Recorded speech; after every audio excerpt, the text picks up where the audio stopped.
There's 104 days of summer vacation. School comes along just to end it. So the annual problem for our generation is finding a good way to spend it. Like maybe building a rocket, or finding a mummy, or climbing up the Eiffel Tower. Discovering something that doesn't exist, hey, or giving a monkey a shower. Surfing tidal waves, bringing down a bunch of looking Frankenstein's brain. It's over here. Finding a dodo bird, paying a con air, driving your sister insane. Phineas! As you can see, there's a whole lot of stuff to do before school starts next fall. Come on, Perry. So stick with us, cause Phineas and Ferb are gonna do it all. So stick with us, cause Phineas and Ferb are gonna do it all. Mom! Phineas and Ferb are making a title sequence. Hello, hello, hello, hello, hello. Hello. Hello. Hello! There we go. And welcome to the JesterCast, but with the Phineas and Ferb best summer ever. I'm, of course, your host, the Court Jester, and I will, of course, be voicing Phineas Flynn. I know what we're gonna do today, and Dr. Heinz Doofenshmirtz. Perry the Platypus. And over here we have Jack. Perry the Platypus!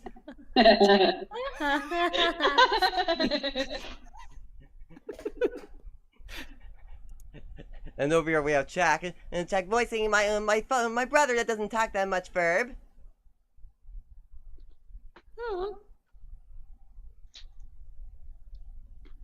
But isn't he also Belgique? Indeed I am. And he's also and he's also my rival, Francis Monogram. It's just Major Monogram. Whatever you say, Francis. Francis, Franny. Ooh, I still don't get tired of your first name.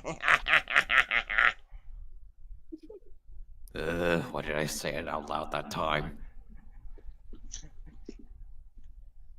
And of course we have my friend Isabella. Hello, what you doing?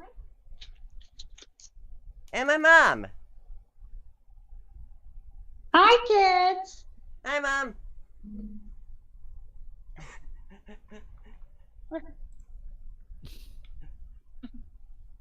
Now, because Kaz's not here, unfortunately the Quantum Boogaloo is gonna have to be postponed by a little while longer. But we are gonna be moving on to Bubble Boys. Bubble Boys. Every time I hear that, all I can think of is Bubble Buddy! No, wrong cartoon. He poisoned our water supply, burned our crops, and lay a plague on our houses! Really? No, but we gotta wait around for him to do so?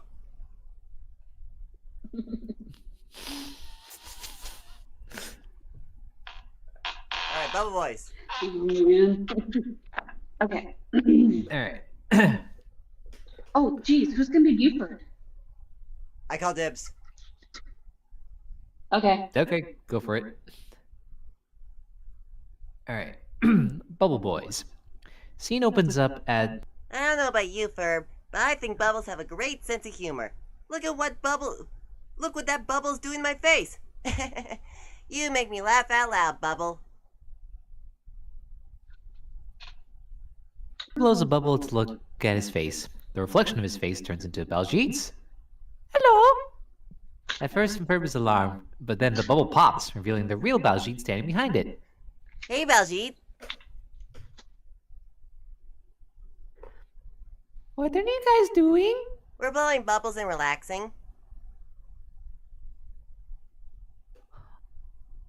Oh, I remember being relaxed, but that was before I had this.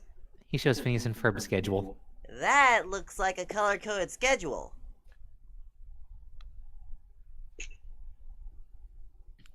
No, that's because it is. Every minute of my entire day is planned out right here. Remember how you told me to seize the day? Consider it seized. That's not exactly what I meant. Hey, is it time for me yet? Not quite. Okay, now. Buford licks his finger and sticks it in Baljeet's ear. Ah, I hate those. Wet willies, ew. Do you have any extra time for a bubble?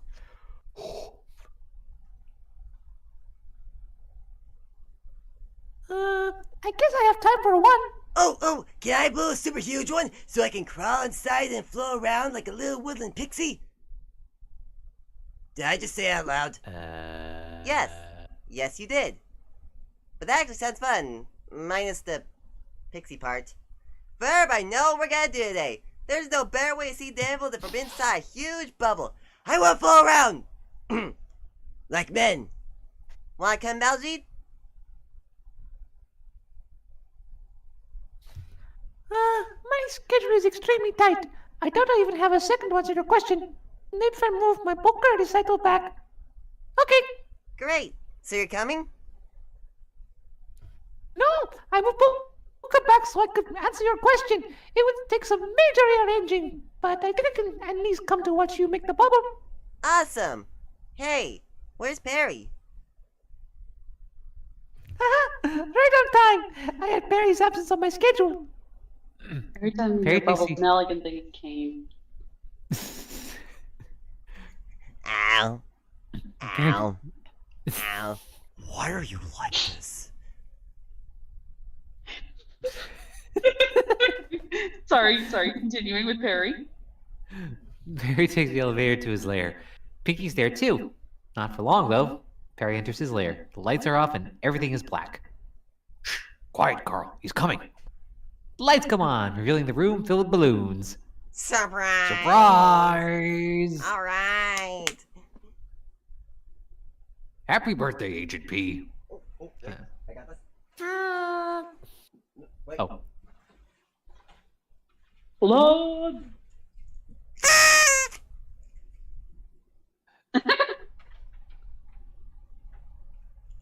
it's not your birthday, is it? Perry shakes his head. Or are we close? Told ya. Put a sock in it, Carl. I was a bit too nosy planning your party, so I'm not sure what Doofenshmirtz is up to, but I'm sure that it's no good. Get to the bottom of it. So, Candace, are you ready to do some practice driving with for your permit? I'm easing my way into the driver's seat. I start with what's familiar, then slide into the new. Well, start sliding. We've got errands to run. Okay, you drive. Your dad says you're already good at parallel parking. That was in the backyard. That's way different than the open road. Candace, I thought you wanted to be the first of your friends to have a driver's license. Okay, I'm sliding. Meanwhile, over at... Doofenshmirtz Able Incorporated. Perry enters the building.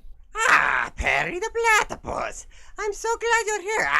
I did get the invite to your birthday party over the internet, and naturally, I couldn't go, since it was most likely a trap. Anyway, I got you this. He hands Perry a birthday card.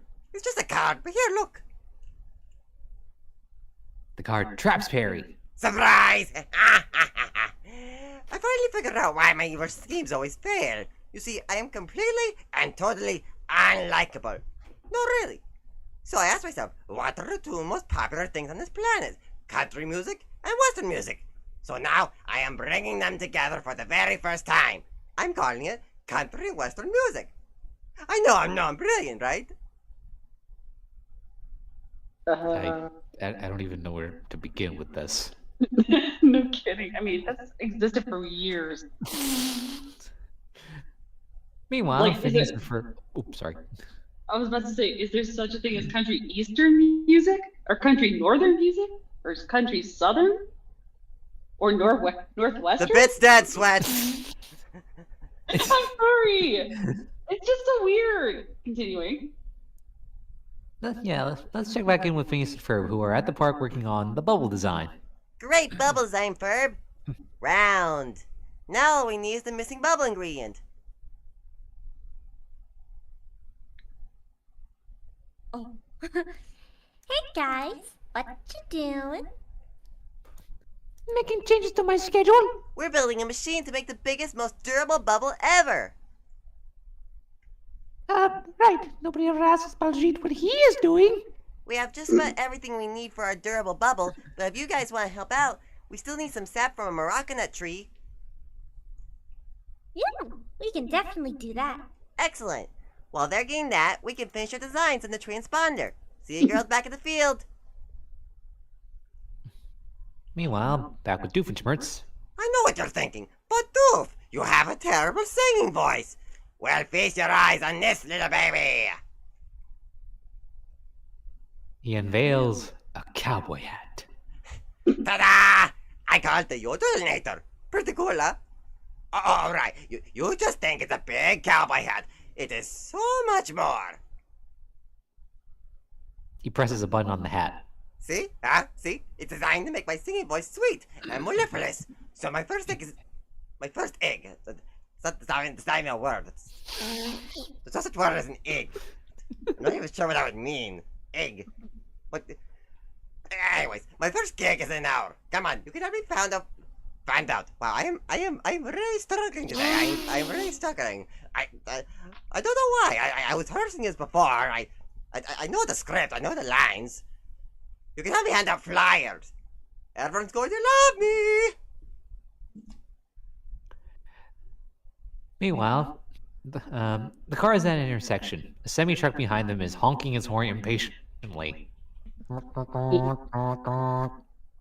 Shut up! I'm teaching my kid to drive. You can do this, Candace.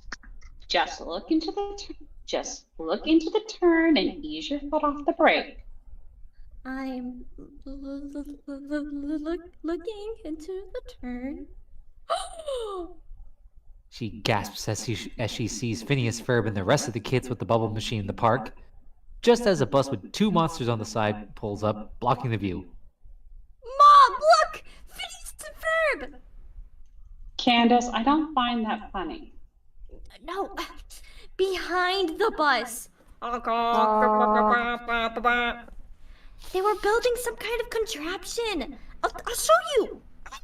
She suddenly swerves left. Oh, good. Now we're... Candace, slow down! God, are we going to do that? Nice work as usual, Ferb. All we need now is the final ingredient. Hey, Phineas, we got the sap you guys needed. Here. Thanks. She hands him a vial. Phineas pours sap into the bubble machine. Ferb pushes a button and turns a valve. The machine begins blowing the giant bubble, which slowly encases the gang as Phineas speaks. At this stage, the Morocco nut sap isn't fully congealed. It's a difficult word to read, you can understand that. So we can pass through the semi-permeable membrane with ease. Bubble walls give way and he is inside the bubble. Voila! Girls, I think we all just earned our passing through a semi-permeable membrane patches. Yay! That's a pat? They have a pageant. The Fireside Girls are very weird Girl Scouts. You never know. They could come in handy. I mean, look at all the stuff they've been helping out with. I always thought when I was younger that the Fireside Girls were just like the step before firefighters. That actually would make sense. sense. Yeah. Anyway. Meanwhile, Linda and Candace pull up to the park entrance, but the kids are already gone.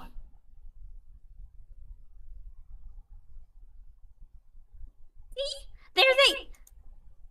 All they see is the machine. Perhaps I should get tired of asking this, but what am I looking at? Oh, they were right there in the... hold on to something, Mom. As she sees the bubble floating behind the building, she floors it on the accelerator. Meanwhile, up in the bubble... Well, that was very entertaining, but that is all I have had time scheduled for. He notices how high they are. Oh, wait, you are already airborne, and I am already still with you. I cannot believe this. My schedule is totally blown. I'm going to miss my polka recital. I've heard you. It's a small loss. In the car, Candace still has the accelerator floored. Candace! Trash cans again! Candace trashes into the trash cans and knocks them over. My bad. Where'd they go? She sticks her head out the window to see them floating away. Candace, I think we've had quite enough of your driving! Not now, Mom. I have to get this car into the sky.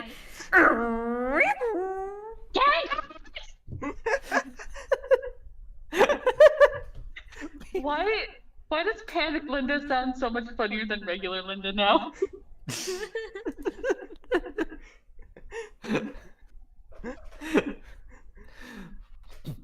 Meanwhile, back at the bubble. Uh-oh, how long are we going to be up here? A while. And how do you even steer this thing? We're at the mercy of the breeze. Sure, when you say it like that, it sounds relaxing. Hey everybody, downdraft! They float down, pass under a bridge. Oh no, look out! Power lines! Girls, you know what to do.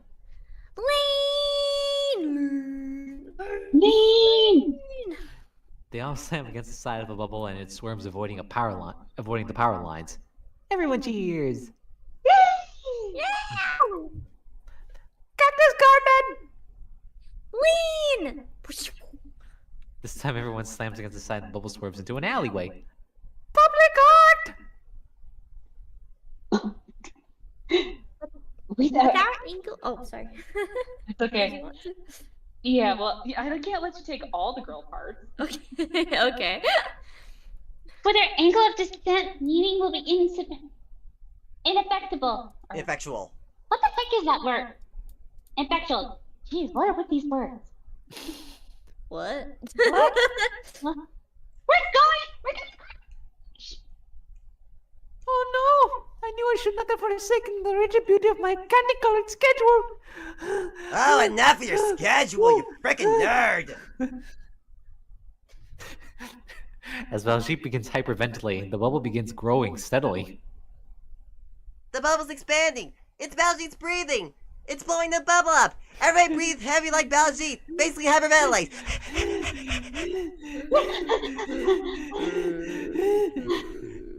Everyone hyperventilate! Okay, great. Everyone hyperventilates, the bubble floats higher over the buildings. We're doing it!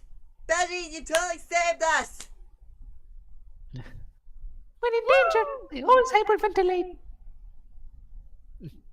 Much better than usual.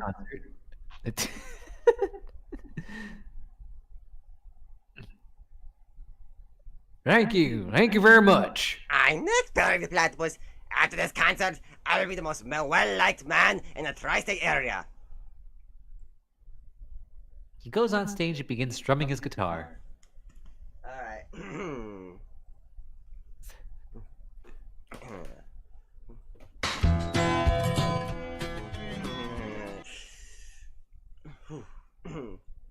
Wait, that's bad. Wait, I got this. You got it, man. Thank you. Let me tell you my evil scheme. I'm gonna fill your mind with a predictable melody, an uncomplicated rhyme. But if I asked you to, you'd even change your name to Amy, because you're gonna YOLO obey me. While being mindless slaves, so nobody will blame me, because you YOLO obey me.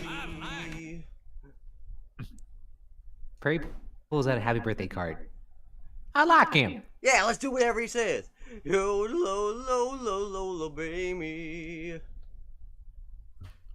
Perry slashes through the streamers, tying him up with the card and throws it aside. YOLO obey me. Barry pulls out a birthday noisemaker and blows into it. It uncurls and knocks the hat from Doof's head. He's terrible! Yo, la la la la la la, baby.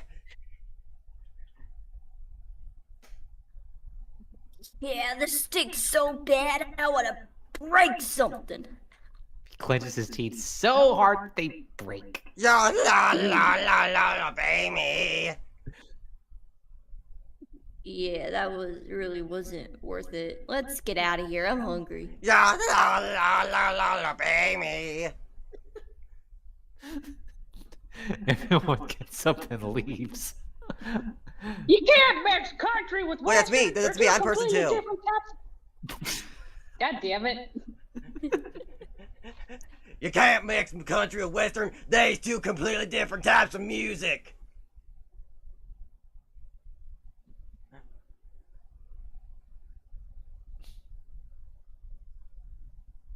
You got this one. First and foremost. We need a fourth person. Oh, sorry, hang on. There was a huge thunder crack outside. Just making sure it wasn't. Oh, yikes. Yeah. Nah, it's okay. It looks like everything's fine. Anyway. Yeah, those layers were way too on the nose. Okay, that wasn't as successful as I'd hoped. He grabs his jetpack and puts it on. Right, at least I can make it. Well, at least I can make it out a hasty retreat before I'm too humiliated. He revs up the jetpack and it shoots into the sky, tearing his clothes off and leaving him in his underwear and socks. Then the underwear is patterned with Agent P heads. Agent P notices this and gives him a dumbfounded look. Huh? For your information, I had these way before I met you. Right. The jetpack shoots by and he just walks away. Okay, see you tomorrow.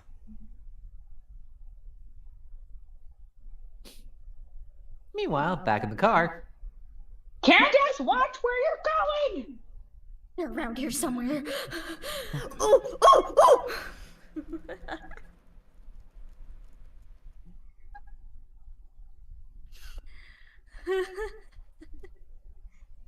Oh, I didn't catch my crazy laughter. No, I caught it.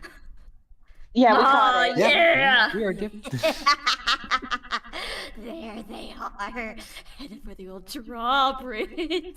You're mine.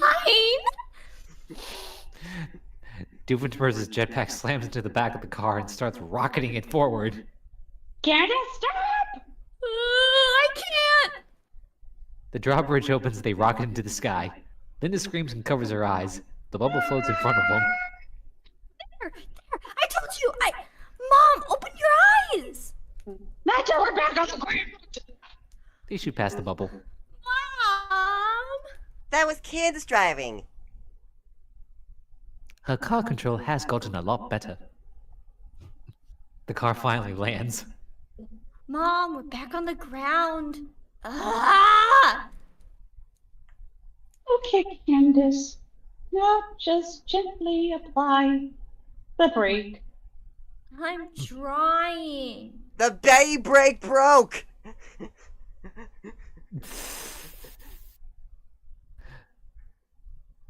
Back in the bubble. Wow, this whole relaxation thing is, well, relaxing. Back in the car, Candace's eye twitches again. Might want to go to a doctor for that. Candace, at least take your foot off the gas. Oh, you think? You think? She lifts her foot.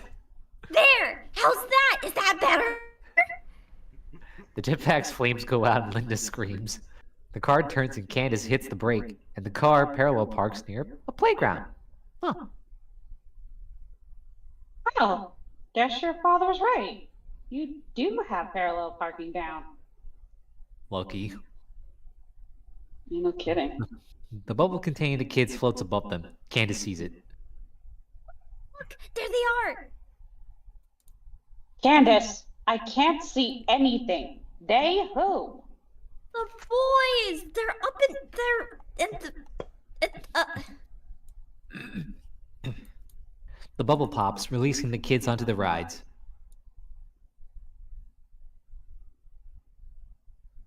Oh, hi, boys. Hi, Mom. Nice parking, Candace. What? No, it's not. But they were up.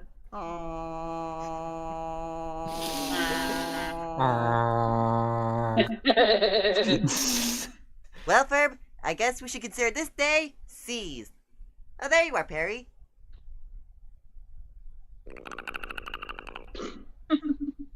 Okay. Isabel in the Temple of Sap. That's Sap. the next one. Yep. Yep. The other half of the story. Macanut sap? Yeah. Oh, Now is this season 2? that's crazy. Now is this part of season 2 or season 2? Okay. So they started doing like this back and forth thing nowadays, or in the second season. Eh? What? Scene opens up showing Isabel. What? Sorry. A two-sided story. I mean. Oh. Oh. Yeah. Well, they did do it once with the whole unfair science fair thing back in season 1. Oh yeah, that's right. true. Yep. It's been a while since I've seen this. All right, Anyway, start. this is gonna be a completely me and Honey thing, isn't it? Yep. Scene open. Girl night. Okay. Oh, if I want to play Wanda acronym, I call that. Okay. Bet. I suggest we give Jack the chance to say the talk. Sorry. Huh? Yeah, Jack, you should be Addison.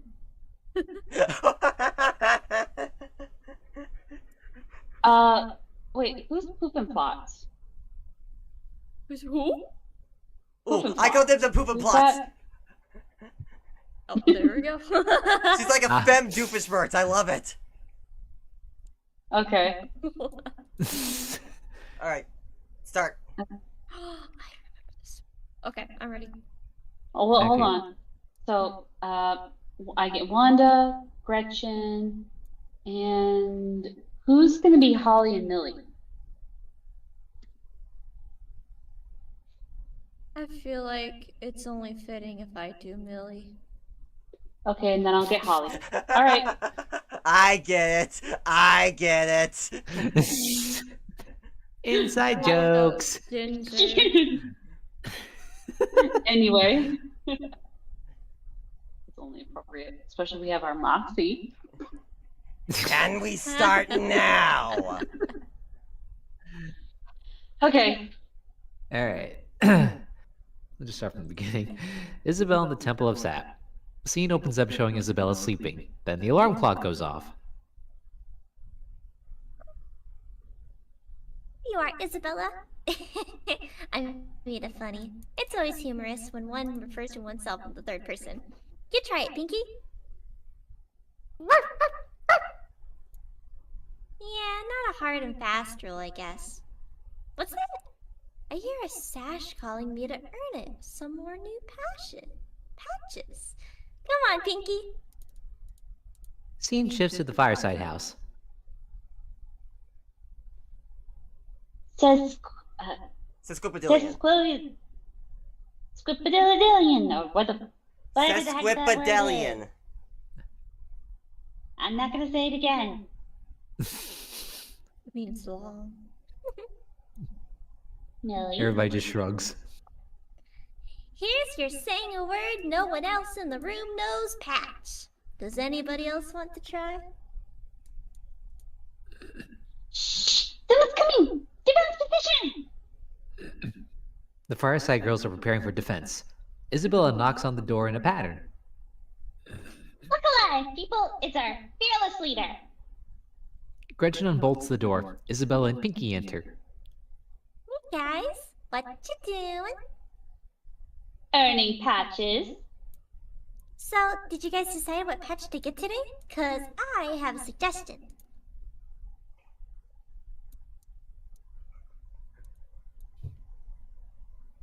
Jack, you're Addison. Yeah, you're assing, Oh. dude.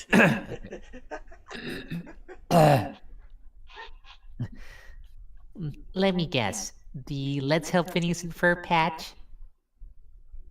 Called the Help Thy Neighbor patch, Edison. Don't make up patch names. Cut to Millie and Ginger, who raises her hand. I already have 52 of those. I have 53. Remember, I went back one afternoon after everybody else went home. I know, don't remind me. You just want an excuse to see Phineas. The very thing I live for. Alright then, let's go see what Phineas and Ferb are doing.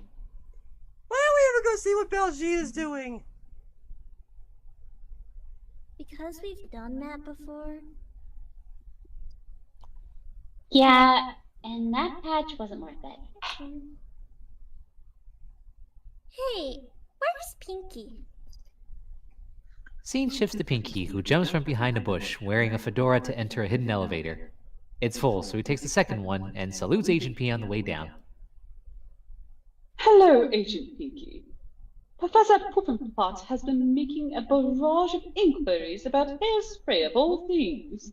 It's all very suspicious. Suss it out and put a kibosh on it. How was that? Good. Nice.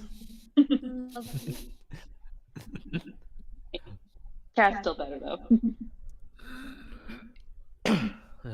Excuse me. Scene shifts to the Danville Park. Hey guys, what you doing? Well, to be perfectly honest, I don't know what I'm doing. I don't know what I've been doing. Always getting so wrapped up in these silly projects I don't care about. It's you I care about, Isabella. He changes into a centaur and Isabella rides off on him. Can we be together forever and ever? We can definitely do that. Excellent. While they're getting Isabella's that, fantasy fades away. while they're getting that, we can finish our designs in the transponder. See you girls is back in the field. Okay, Phineas. Oh my gosh, what did he say? What does he need? I was in Phineas land again. I'll explain on the way, Chief. Right now, we have to find a rare macanut tree Moroccanut. and earn our stick collecting badge. Macanut tree and earn our stick collecting badge. I really hate how hard these words are. Camera pans to Millie and Ginger. Ginger earns herself the I Just Saw a Cute Boy patch. What's that patch for? It's I just saw a cute boy patch. Where? Duh! She points to Baljeet. That one over there with the color-coded schedule. Uh-huh. Yeah, Millie just rips the patch off. Meanwhile, let's check in on...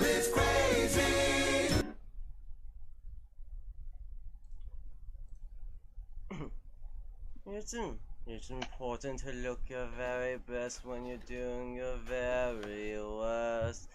And by that I mean evil. Pinky arrives. Pinky the Chihuahua. So you thought you could sneak up on me? Stop shaking, you jittery little pest. She holds Pinky and shakes. She doesn't shake anymore after releasing.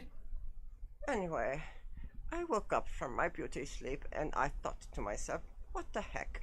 Why not try to take over the world again? But as you know, Pinky, I can't very well take over the world until I'm dropped dead gorgeous. But I can't make myself beautiful because I ran out of my favorite hairspray. It went a little something like this. Flashback! Can I help you with something, ma'am? Yes, can you tell me where you've moved your stiff beauty hairspray? Oh, I am so sorry, ma'am. That product has been discontinued. As it turns out, only amusement park clowns used it. And ever since the old amusement park shut down, Stiff Beauty hasn't been selling. Discontinued? Discontinued. So what you're saying is Stiff Beauty's no longer going to be sold? Right. That's what discontinued means. How about I discontinue you from this dimension?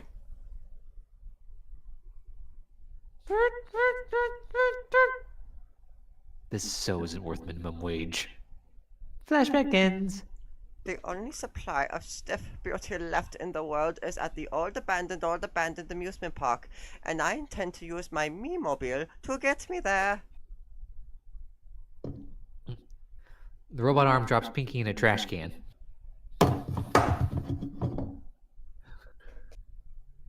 Scene shifts to the Fireside Girls. Was that Pinky or was that you? Yes. You gotta remember he's in a Home Depot. Sorry. Yeah, probably a customer who almost caught him in one of the shelves.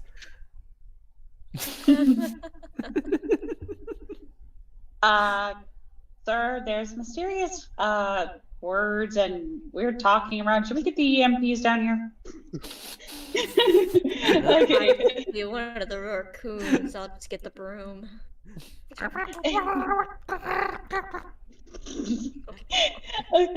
Anyways, According to the Fireside Girl Handbook of dendrology. Generology, whatever the heck. Dendrology, the maca nut tree Maraca is nut tree. indigenous to the... How about you take over for this mysterious narrator?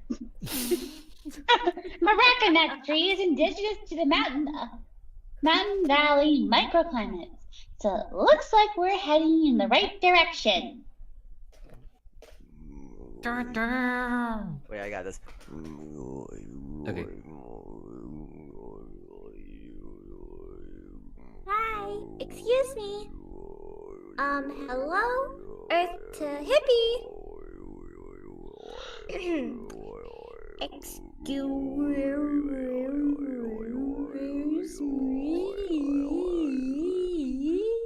Whoa! You just harmonized with me. Would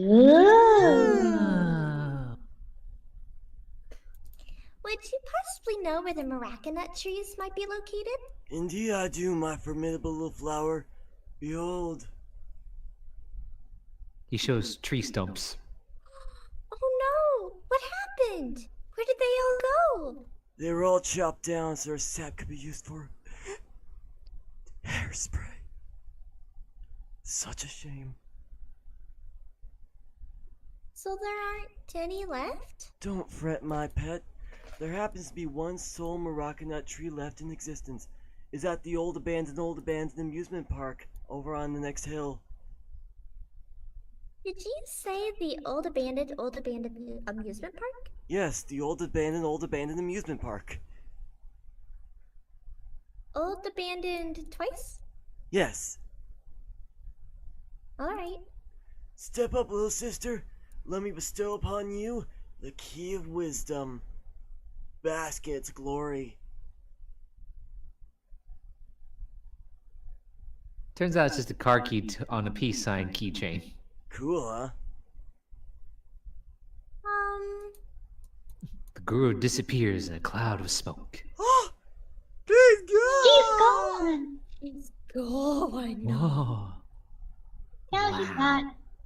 No, he's not. He's right over there. Hey! She points hey, to the guru trying to make escape quietly. Hey, little sisters. See you on the flip side.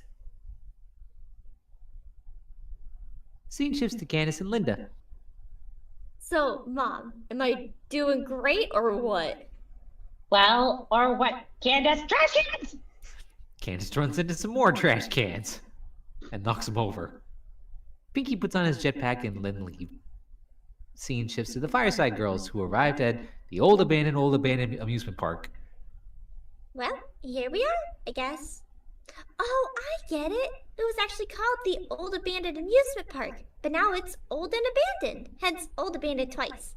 Girls, we're going in. We have a tree to find. The girls race to various attractions in the park. Fireside Girls, report! Nothing up here, Captain! Get up, Chief! It just smells like feet in here. These clown lockers are full of cheap hairspray. It has to be around here somewhere. Creepy roadside hippie gurus are generally reliable. Wait! I think I found it! She points at a tall ride in the back of the park. The Fireside girls gasp and run over to it. Oh, yeah. I think you're right, Chief.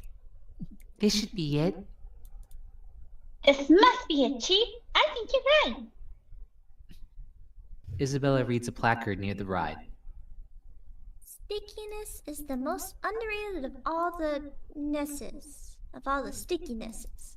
The sap of the maracanut tree is the sticky messiest. This temple of sap attraction is a monument to the rare and beautiful maracanut tree, the world's greatest stickerizer. Looks like we've tracked our quarry towards lair, girls. Although if their biggest attraction was a sap-themed ride, I understand why this place closed down.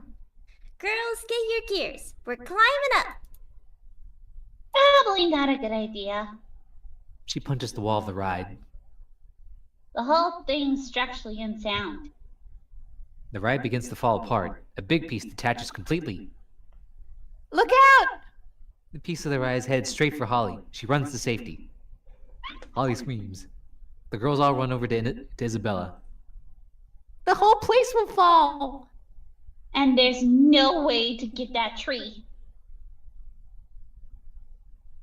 Calm down, girls. Have you forgotten who we are? We're Fireside Girls Troop 46321, and we never give up. Should I get the song? Do I? Just Yeah. just play it. I don't know this song. Yeah, I got it. We're Fireside Girls, one and all, and together we belong. We wear our patches upon our sashes and stand cute, small, and strong. This is the Fireside Girls song, and it's not too terribly long. So let's procure the sap for Phineas. Yay! Yes. Oh, and Verb 2. Verb too. Hey, Baljeet! She is once again wearing the I Just Saw a Cute Boy patch. And Katie once again rips it off her sash. Let Ginger have her Aw. crush.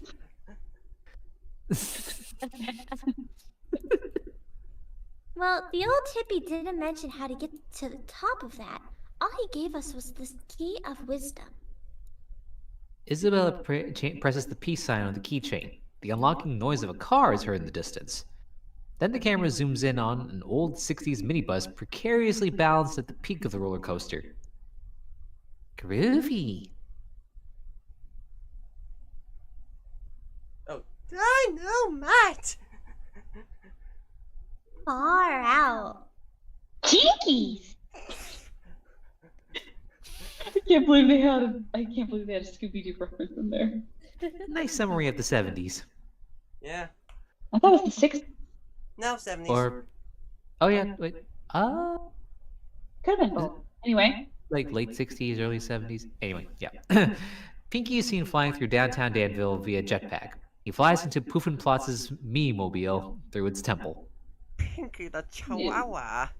Well, Mama knows how to deal with bad little doggies. A newspaper springs up out of the floor and begins smacking Pinky over the head. Hey, Bad dog. the newspaper flies across the room, landing in her mouth. Pinky shoots a grappling hook out of the hole he created in the side of a nearby building. The Me-mobile struggles to free itself. Meanwhile, Isabella peers into the van. Well, there's no engine, but it looks like gravity will do the trick. They all look at the tree about 100 feet away. All right, girls. Are we ready to get that reckless disregard for life and limb patch? Why is that a patch? Ah, Hi, Captain! Captain! The girls climb into the van, buckle their seatbelts. All right, ladies, lean. Lean! They all scream as the van rolls down the roller coaster track. It propels them back up into the air like a ski jump once the track ends. Well, how exactly is this gonna work? Isabella blanks, and then becomes Girls! visibly worried. Sashes, now! The Fireside Girls tie their sashes together to form a rope, which Isabella fastens to her waist. She climbs onto the roof. Gretchen, you have the controls. What good will that do? Just trust me. Isabella does a swan dive off the roof of the van. Grabbing the tree from the top of the ride, she somersaults up into the back of the van as Millie and Katie open the door for her. She holds the tree up in triumph. That's what a cute little tree. Isabella, what now? We're gonna crash! Oh no, we're not. Everybody, lean. They all lean on the port side of the van, causing it to spiral down to the ground. As it lowers, it snaps the wire on Pinky's grappling hook. The van lands successfully on the ground. Fireside Girls cheer!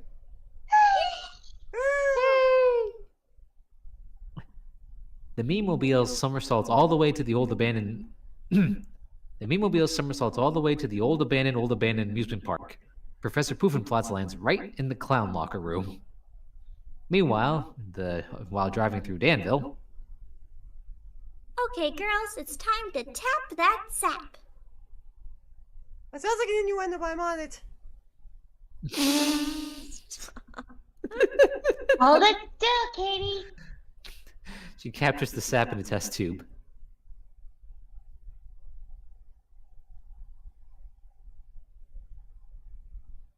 We got it, Isabella. The van breaks through the walls surrounding the park. It drives right over to where Phineas and Ferb are standing. Isabella somersaults out the back, stands up, and gracefully hands Phineas the vial of sap. Hey, Phineas. We got that sap you guys needed. Excellent. I'm gonna try again. Excellent, Isabella. That's the last ingredient we need. Now all we have to do is Changes into a centaur. run away together. Isabella's vision from earlier returns until Gretchen shakes her awake. Isabella? Isabella. Nia said thanks. Thanks. He really does appreciate me.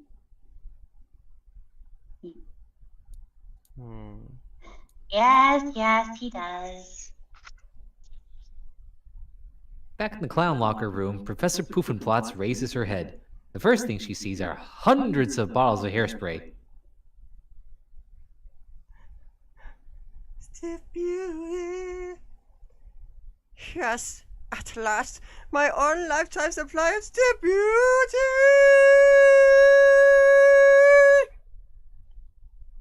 She sings that last word so loudly that the Temple of Sap ride falls right over her and crushes down the locker room. The aerosol cans explode, coating her in hairspray. It is so thick that she cannot move. I may be stiff, but at least I'm beautiful. Part of her hair kinks and stands straight up. Cause you pick it at Chihuahua.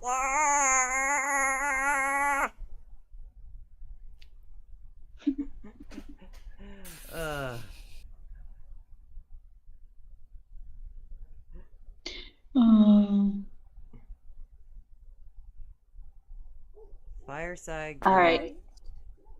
Jamboree. Yeah. I was just saying. Yeah, I was just looking. I was just getting it up. Okay. I'm just gonna ask real quick. How you holding up, honey? Yeah. One more. Okay. Okay.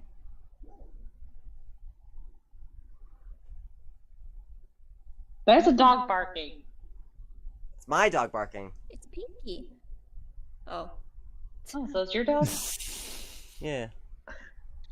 I am so tempted to say what Oh my god, what a big dog right now. Stop it. Boy, I want to see if I can bring. I want to see if I can bring Jack again. Anyway. Yeah. Okay, Fireside Girl Jamboree. All right. Scene opens on early in the morning at the Flynn Fletcher house. Good morning, Danville. Excitement's in the air today as we await the announcement of the Paisley Sideburn Brothers' first concert visit to the tri-state area.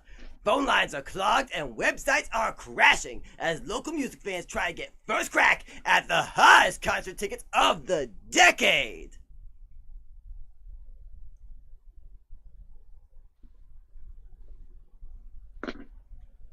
Cut to Candace's room. Pan across to reveal her sleepily typing on the computer. Must get Ticket. Cut to shot at the computer. Candace is typing www on the address bar, but her finger stays on the W key. Cut to reveal her face just lying on the keyboard.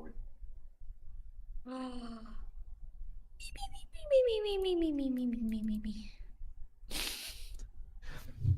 She takes her head out of the keyboard to reveal many keys stuck to her face. They pop out to the music of shaving a haircut, 2 bits. Bam, bam, bam, bam, bam, bam. She spits 2 keys out of her mouth. Still not on sale?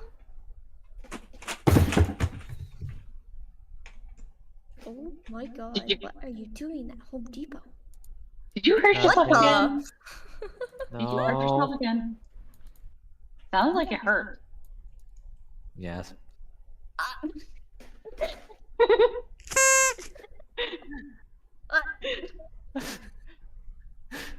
There are so many noises going around. I don't know what to think. Sweat.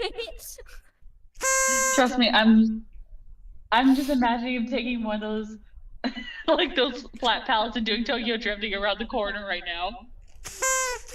Oh, that's a cool idea. I should save that. Oh. Are you Okay. are you even forklift certified? Okay, cut to outside the house. Candace opens the window and sticks her head out. Hey, isn't it a bit early to start building another crazy contraption? Cut to reveal Phineas and Ferb in the backyard with some pieces of their latest big idea in their hand. What, this? We're still cleaning up from yesterday. You know, it's funny. The cleanup usually takes care of itself, but we've been working all night on this one. A recycling truck comes to take the dumpster. That's the last of it, guys. Thanks. It was the biggest project ever. How could you miss it? I was kind of busy.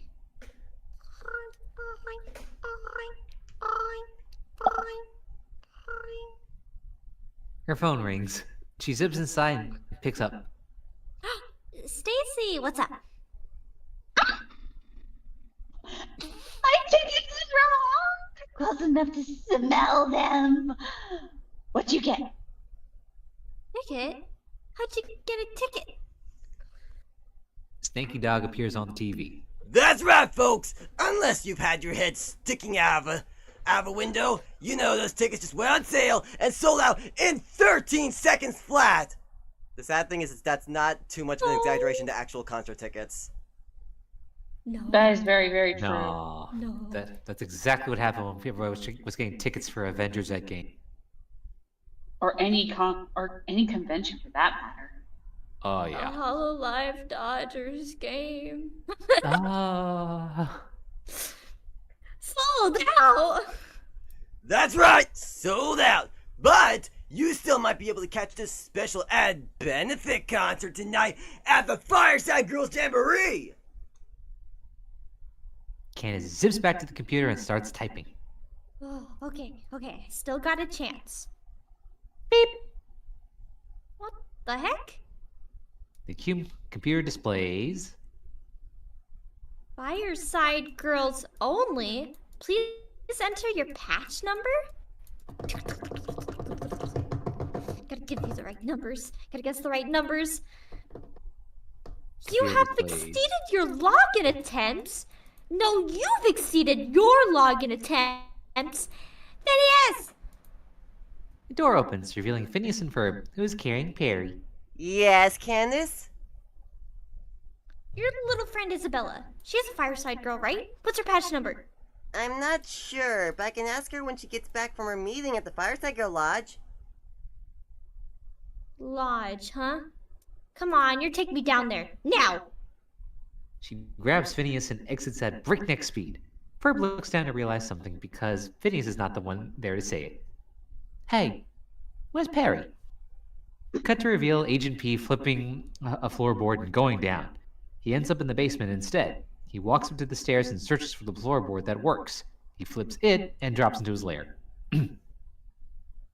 Morning, Agent P. We're not sure what Doofenshmirtz is up to, but we're sending you to his lab. He puts on a pair of safety goggles. And we're using this new transporter device we've been working on. It's not approved for testing on humans yet, so you get to try it out first. Okay. This is morally questionable. Good luck, Agent P. Carl, fire it up! The device rises from the floor near Perry's seat and zaps him away. Meanwhile, cut over to the Fireside Girls Lodge. Yes, it's true that the Paisley Sideburn Brothers tickets can only be ordered by an active duty fireside girl. But if you just want to... Tell you what, I'm joining up. Can you slam your hand on the podium? Ow! Set me up, sister! Sorry, I was getting a mosquito. Conveniently timed mosquito there. Okay, I hereby nominate Candace Flynn to membership into the Loyal Sisterhood of the Fireside Girls. I second! I second! Jinx!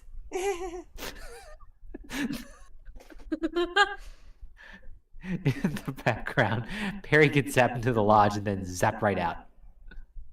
Alright, girls, come to order. Now just fill out this application, read through the training manual, sign the insurance waivers, and you could be sworn in at our meeting next week. Next week? But that's too late! I'm sorry, back up. These kids I'm have sorry. insurance? Well, look at... Did you... Well, you do know what half of the stuff they do, right? Did you not get the memo from the last patch they received? The disregard for your life and limb patch? Yeah, but I did think they had life insurance. Did we forget? Did you forget that we read that literally a few minutes ago? Crazy. I just thought they were being reckless. I didn't think they had life insurance. To be reckless, you need life insurance.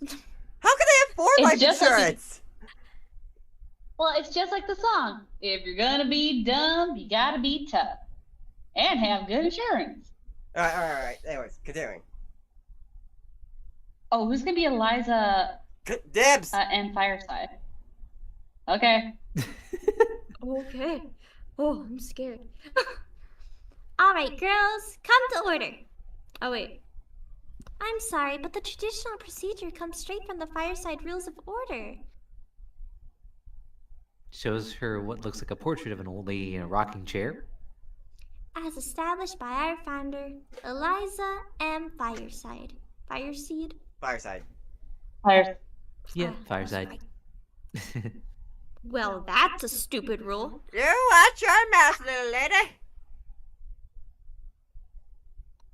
Who puts the picture frame on a window? Is there anything Ferb and I can do to help? Candace really wants to see that concert.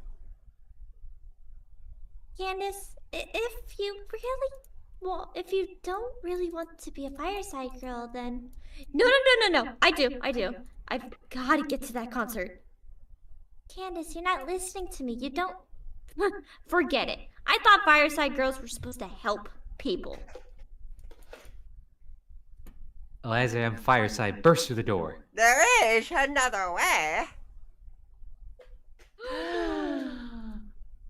You don't mean... Yes. Isabella, please read Article 9, Section Charlie, footnote 6.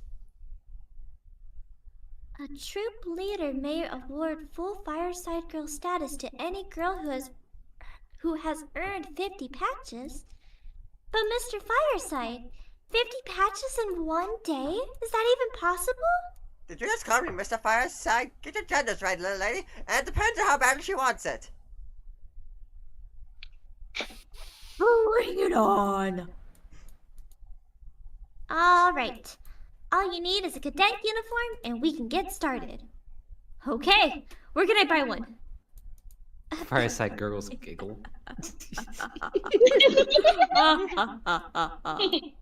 Buy one, she says. Here's your sound kit. Oh. Cut to Candace at the sewing machine making a uniform.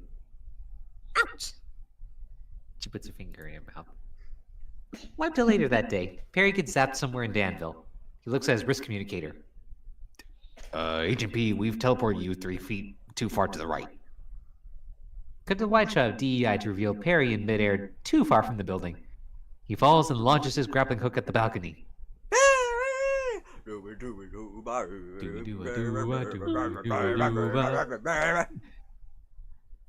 Perry steps on a button. He dodges the falling trap. Perry the Platypus! Do you even realize how much trouble it is to set a trap? And for what? You just jump out of the way! Perry's watch beeps. Ah, here we go. We've recalibrated the teleporter. Perry gets zapped right into the trap. Dang it. I don't know what just happened, but I like it. Now with you safely inside the cage, I can unveil my new device of doom. The Inator rises from the floor. Behold, the Metal Destructinator! Right back to the lodge.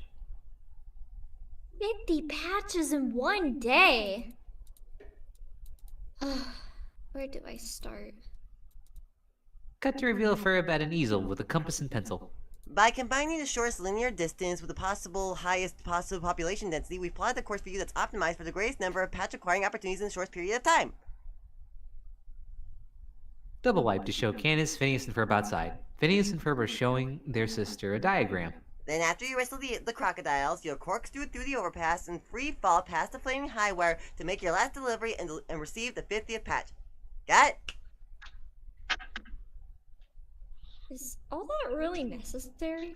We're going to need you to plant one of these Fireside Girl markers at the site of each task so the girls of the lodge can track your progress. Now, is Candace Gertrude Flynn your full legal name? Yes.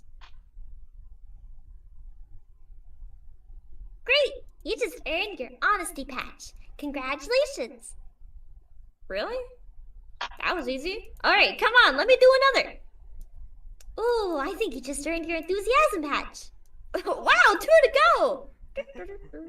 48 to go! Have to dance. Yippee! Yippee! Yippee! Yippee! This is easy. Okay. Quiz show music plays in the background. 15 senior citizens need help crossing a street that's 50 feet across. Ooh, goody. I'm great at word problems. No, there's 15 senior citizens that need help crossing the street.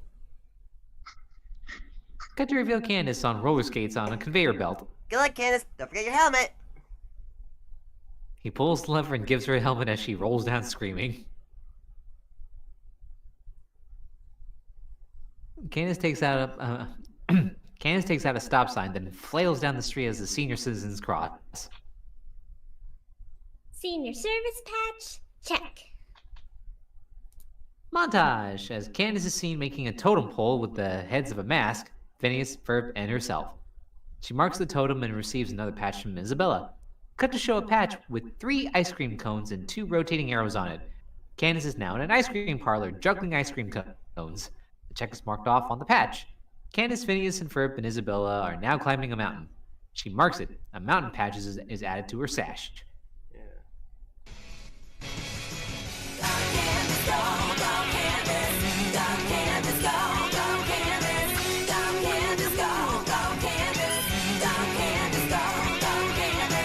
Yeah, you get the idea. Yep. Candace screams and lays down her marker on the road as she gets chased by bulls. Running with the balls, Patch? Check. Candace runs to the other side and lays down her marker as she is chased by Buford and the other street toughs. And running with the bullies, Patch? Check. Several patches fall down screen as the scene changes to Ferb, Phineas, Candace, and Isabella on a chairlift with a rainbow in the background. They drop out of their chair and onto a Ferris wheel. At the bottom, Candace gets out and runs to a pot of gold. On the pot of gold emerges a unicorn turtle creature, not unlike the one seen in the title sequence. Alright, and more of the song.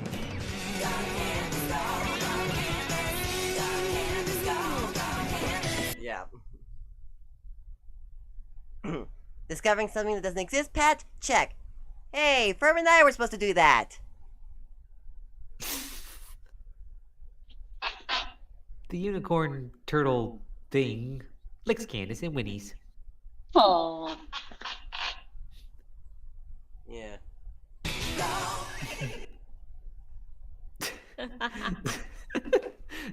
Several more patches fall down the screen as the scene changes to Isabella, Ferb, Phineas, and Candace in the sewer. Ugh. Here you go, Candace. Wrestling an alligator in a sewer patch. Even though we said earlier crocodiles. I don't know when that changed. Huh. Did not notice this. Rocket Gator, you're going down. Gator. She starts wrestling with the gator as her brothers watch. Come on, kids, you can do it. Pin now, Ray. The gator continues to put up a fight. Phineas points to his watch. We're running behind. The fight continues. This is really putting us off schedule. Oh, God, I sound like Baljeet. Cut to Doof and Perry. So, let me explain my new evil scheme. A while back, my doctor put me on a low-carb diet, but I still can't lose those last 10 pounds. He lifts his shirt up, revealing his rather large gut, and he puts his shirt back down. Every time I get close to my goal, there's this knocking at the door. Flashback to Doof running on his treadmill when a knock is heard at the door. He turns the treadmill off. Who is it? He opens the door to reveal Millie and Katie. Fireside girls, would you like to buy some of our cupcakes? Cupcakes, you say? I really shouldn't. I should get back to my exercise. I'm almost down to my goal. Oh, we understand. Have a nice... Alright, talk me into it. He swipes the log from her hand and gives her the money. Thanks. And the flashback.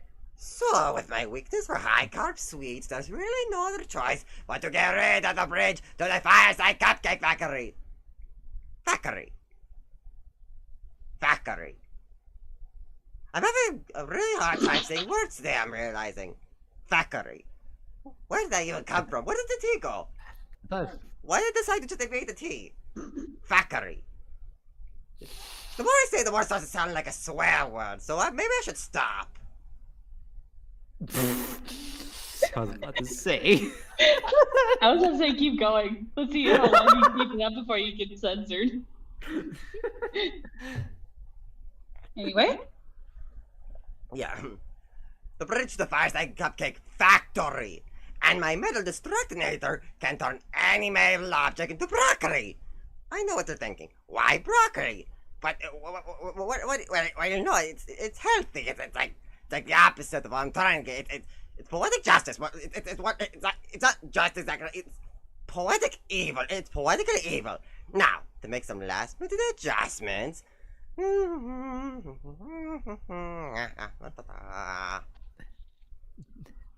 Perry begins to unscrew his trap. Meanwhile, back to the sewer. Wrestling a crocagator in a sewer patch. Check. Cut to reveal Candace, all covered in slime and panting. They pop out of the sewer. So what's next? We're a bit behind. You can finish out the rest while you work on your delivering cupcakes patch. Thought they mentioned that the crocagator was the last one. Okay. Sounds easy enough. Well, you have to deliver all these cupcakes. The truck is heard backing up.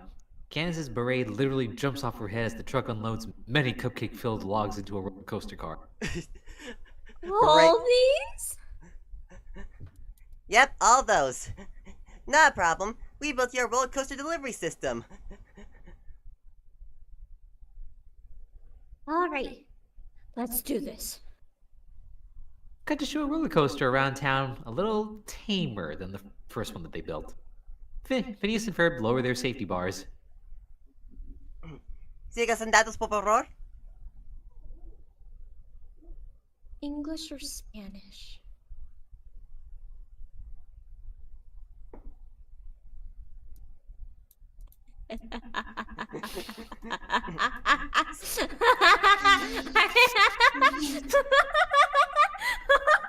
Siga sandados, por favor. Are you speaking Spanish? The roller coaster starts going down the track. Here you go, pizza! Some bugs crash into her face, and she spits them out. Bug collecting patch? Check. I'm going to hurl. Ah! Motion sickness patch? Check. The roller coaster jumps over a tour bus. The Paisley Sideburn brothers, let's hurry. She slingshots some logs. I already closed the song, so go Candace, go Candace! Go Candace, go Candace, go Candace. There we go.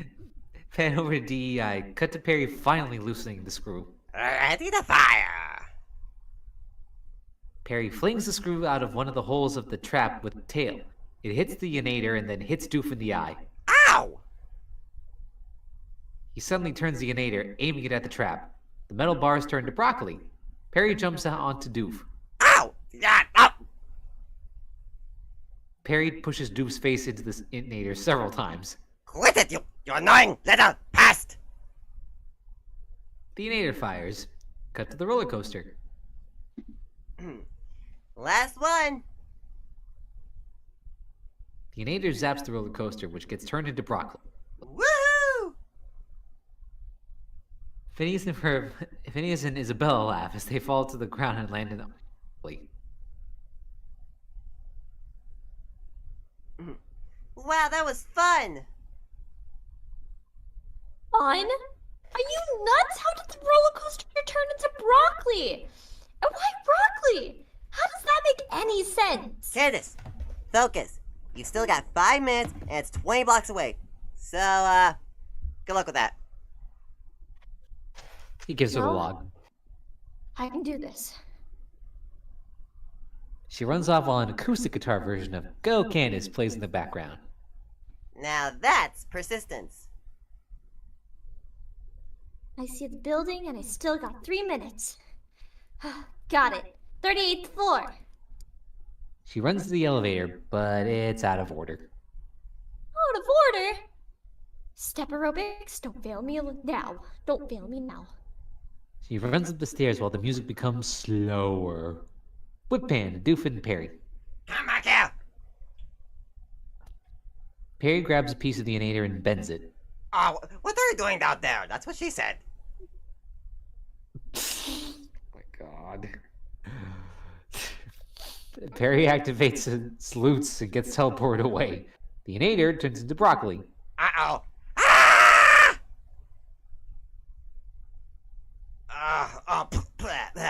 Gosh, you're powering it up. Coming! Doof opens the door to reveal an exhausted Candace. Fireside girl, here's your order of cupcakes. Aren't you a little old to be a fireside girl? Yes. Yes, I am. Cut to the lodge. Candace, we are all very impressed.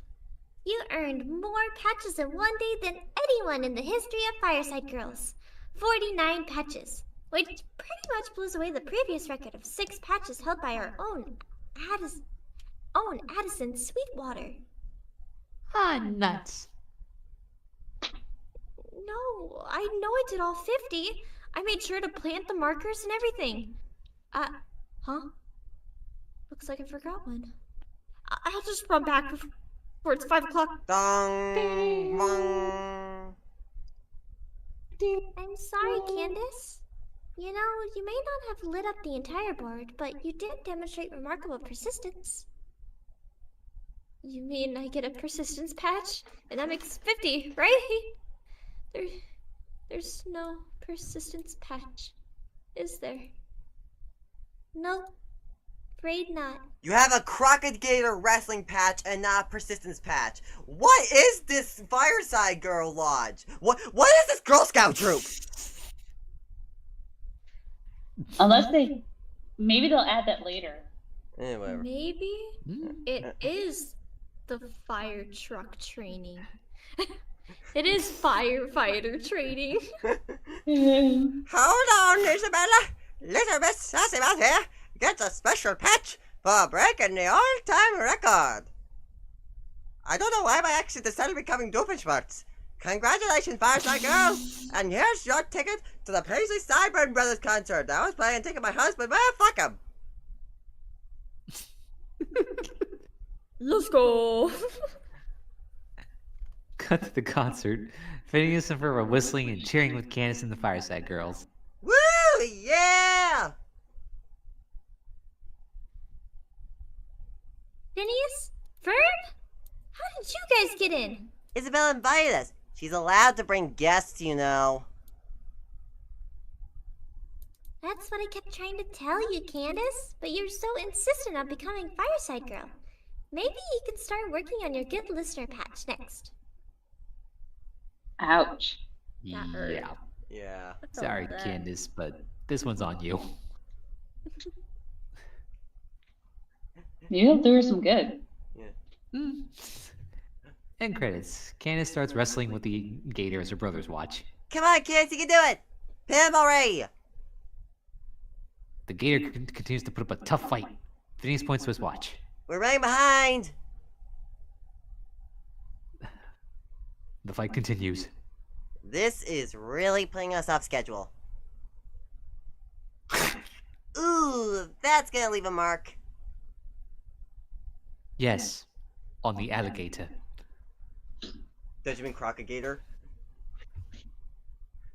On the crocagator. Alright, I need the cool off. Yeah, Alright. You heal up, honey. Ooh, Get better. Aloe vera Yeah. is my bestie. Bye, guys. Bye, love you. Bye. Hey, honey. Bye. Hope she's okay. Yeah, sunburns are not fun. So too. Anyways, bully code. Oh, that. Bully Oh, code. she got sunburned? Yeah. Ouch. Yeah, pretty bad. Mm-hmm. I've had that happen before. Worse if it's on your shoulder blades. Oh, that hurts. Anyway, so I'll take Candace and Stacy. I have until 8:30. It's 7:25 now on my end, but I still have an hour to go. Alright. Okay. Let's get to it. Yep. Bully code. Scene opens up at Mr. Slushy Dog. Do you find it curious as I do that your menu has not changed since you opened in 1929? I know. It's awesome, right? It's our motto. Slushy dogs will never get any better. Well, in that case, I... Buford pushes Baljeet out of the way. Step aside, Wiener. One windmill dog, hold the bun.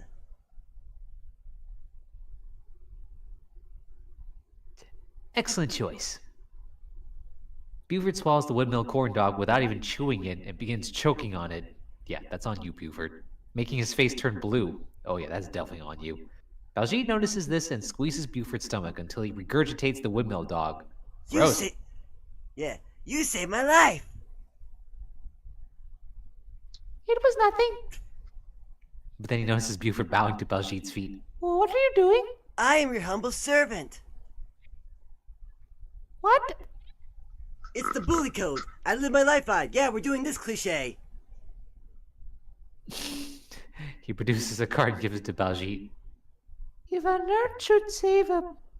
Oh, If a nerd should save a bully's life, Bully is the nerd's slave for life. Should is misspelled. Duh, it was written by bullies. That is very nice, but I do not want a slave. Too bad you got one. Goodbye. I will empty my mind of all thought except for Baljeet. There, that was easy.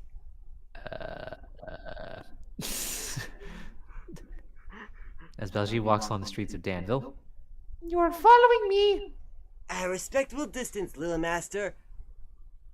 There's so many things wrong with us. In so many ways. Was it being like, was it really fitting to have this happen with the Indian character?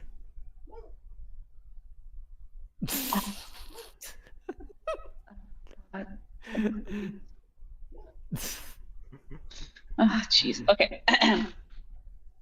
switch over to the Flint Fletcher house, where Candace is in her room with Stacy. So, what do you think? What am I looking at? Duh, it's a new red shirt.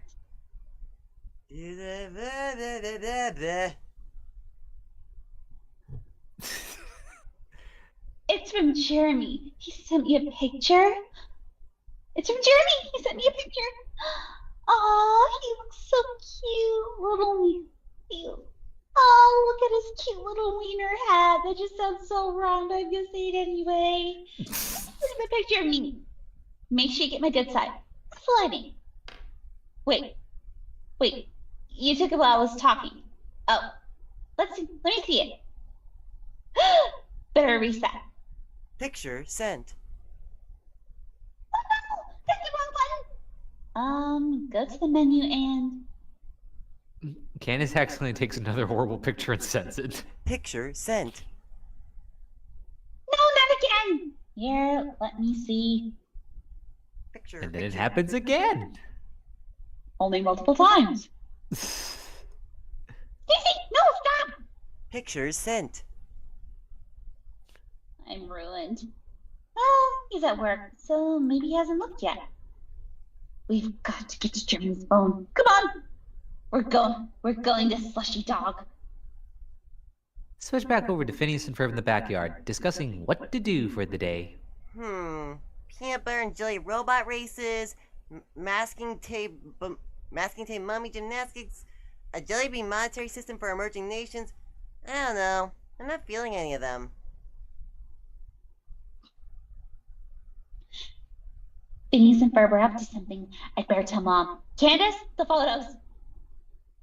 Eyes on the prize. Hey, where's Perry? Switch over to Perry in the bathroom, where he proceeds to step on a tile, causing them to light up in various different colors. One of the tiles opens up and Perry jumps down the hole, leading to his lair. Ah, Agent P. Sorry to disturb you on Canada Day, but the world's top evil scientists have been photographed leaving Doofenshmirtz Evil Incorporated. Something big is going on. Real big. I need you to infiltrate his headquarters. Ahem. Sorry, we need you to infiltrate his headquarters. Carl thinks I need to be more inclusive. Find out what he's up to. Perry salutes and turns his chair into a flying vehicle and flies away. Switch over to... As Perry crashes through Doofenshmirtz's wall, where the latter is seen in a recliner with his right foot in a cast. Aww. Ouch. Perry the platypus. Have you come to sign my cast? Over a close-up of said cast with multiple signatures on it. Look, I saved you a spot right there. It says, save for Perry. Well, it was a bigger spot before I wrote save for Perry, but there's some room there. Grab the marker. Perry proceeds to do so, but the pen turns into a rocket once he grasps it, and it carries him to the ceiling, where it turns into a net, trapping him. You've heard of the internet? Well, this is, well, it's just a net. What's your code? Yeah, I'm sure you had something good in mind there, Doofenshmirtz. I could think He of gets something up better and than that. uses You've crutches heard of to the support- internet? Well, now you're in the net. Like, that's so much better. Okay. Oh my yeah, God. no, that was definitely much better. Agreed. He gets up and uses his crutches to support himself as he walks along. In exactly 30 minutes, the Tutti McFruity ice cream man will park his truck in front of my building. I know, because I was standing there yesterday when he ran over my foot! But today, Ouch. I will wreak my horrible vengeance. Behold, the Retirinator. Because, you know, he ran over my foot with a tire, so I'm going to hit him with a giant tire. Retire. It's not like a retire, like stop working. It's not that Retirinator. That's actually over there. Camera shows said contraption with simply a reading lamp, a chair with a sleeping cat that somewhat resembles Garfield, and a table with a crossword puzzle on it. I've got it Aw. already. It's filled with crossword puzzles and a Relaxing. big fat house cat that will lay my belly and warn me into my senior years. I'm hoping the cat lives that long. Now I'll just create an age backwards nator or something so the cat can live that long. It's assuming it lives that long for me to make the age backwards nator. I don't know when that will be. Hey, where was I? Oh yes, Aw. evil laugh. Aw, consider it.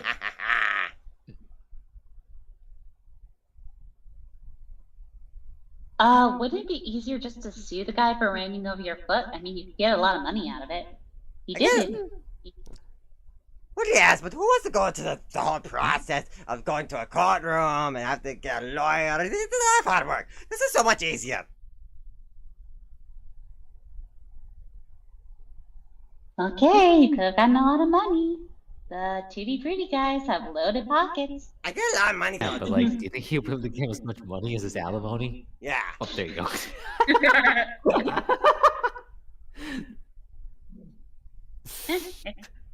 Could have been extra money to do other stuff. Oh well. Oh my God, that should just be there's like the little voice of reason like, why are you like this? You could have just done that. Can we That's proceed, another one of his please? inventions. Okay, continuing. Alright. Switch over to Baljeet's house where Baljeet is seen lying in bed. Little master, I've washed all your dust jacks and dusted all your cold knickknacks.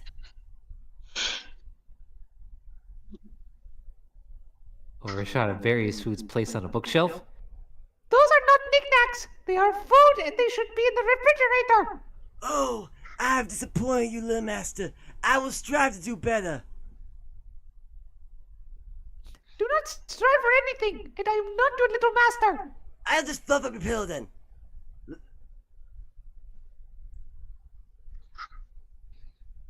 Baljeet ma- runs away. Little master?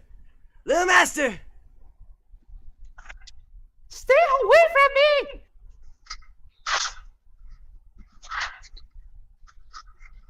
Oh, shoot, I forgot. Is this one sung by anyone in particular, or is it just I think it's just sung by like. I think it's just sung by a disembodied singer. Okay. I forgot about this one. Yeah, shall I play it? Sure. I mean, this scene disturbs me. Alright. He follows me all over town, and every time I turn around, he's standing there at a respectful distance. He's arranging my underwear drawer by dumping it out on the floor. When I'm brushing my teeth, I don't need his assistance. No, no, no. Well, the story is old. It's a 70s sitcom cliche. He says he's in my debt, but I wish he'd forget. He'll do anything for me, anything but go away.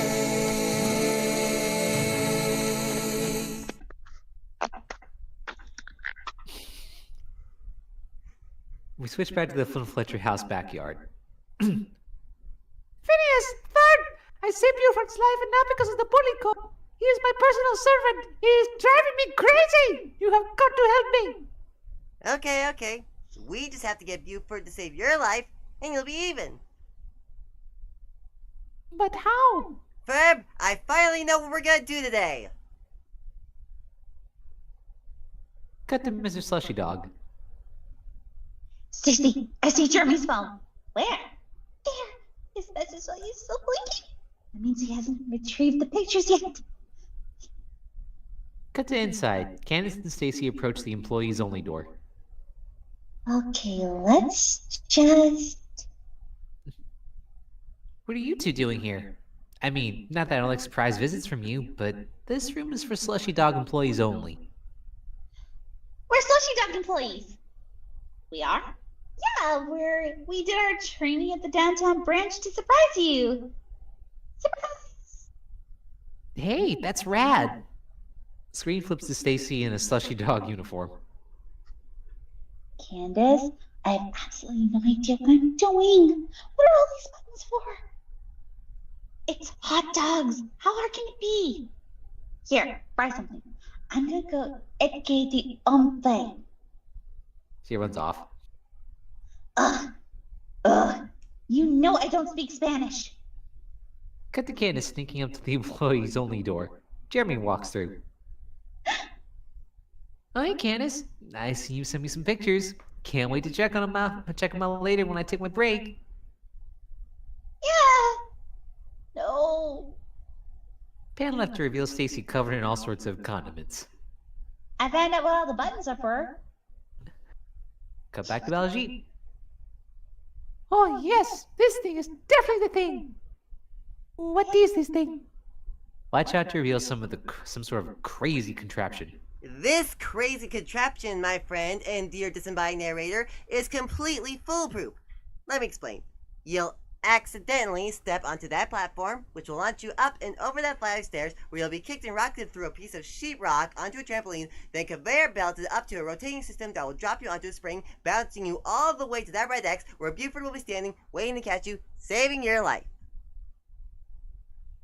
Ooh, I am thoroughly terrified, yet tingling with excitement.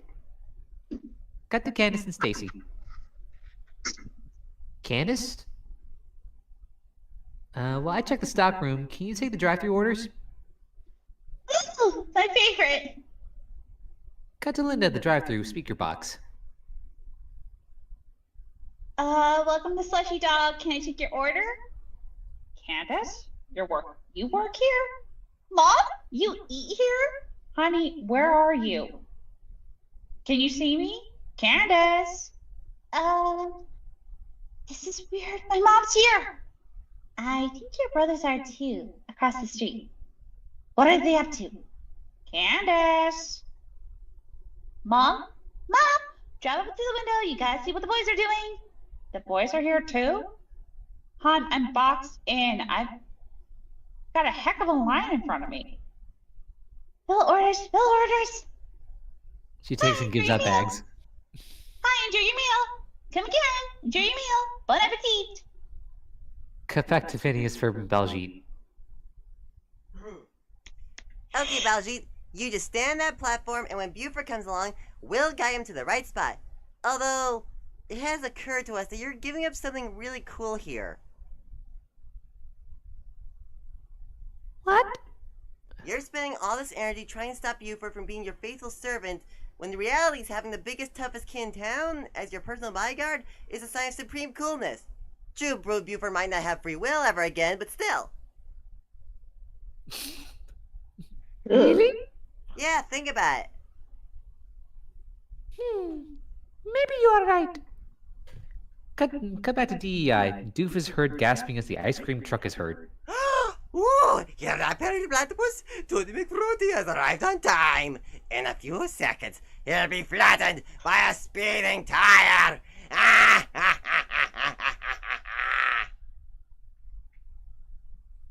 Doof continues laughing as Perry frees himself from his trap with the ceiling fan. He activates the Inator. Doof screams. The tire misses its target, and the Inator rolls backwards. Oh no, no. The Inator hits Doof's other good foot. Ow! No! Oh, my good foot! Ow, my bad foot! Oh, my good foot again! Oh, no, my bad foot! Oh, this is really a vicious cycle! I told you to go for the suing route. Oh, Now, be quiet, come on, yo. Doof.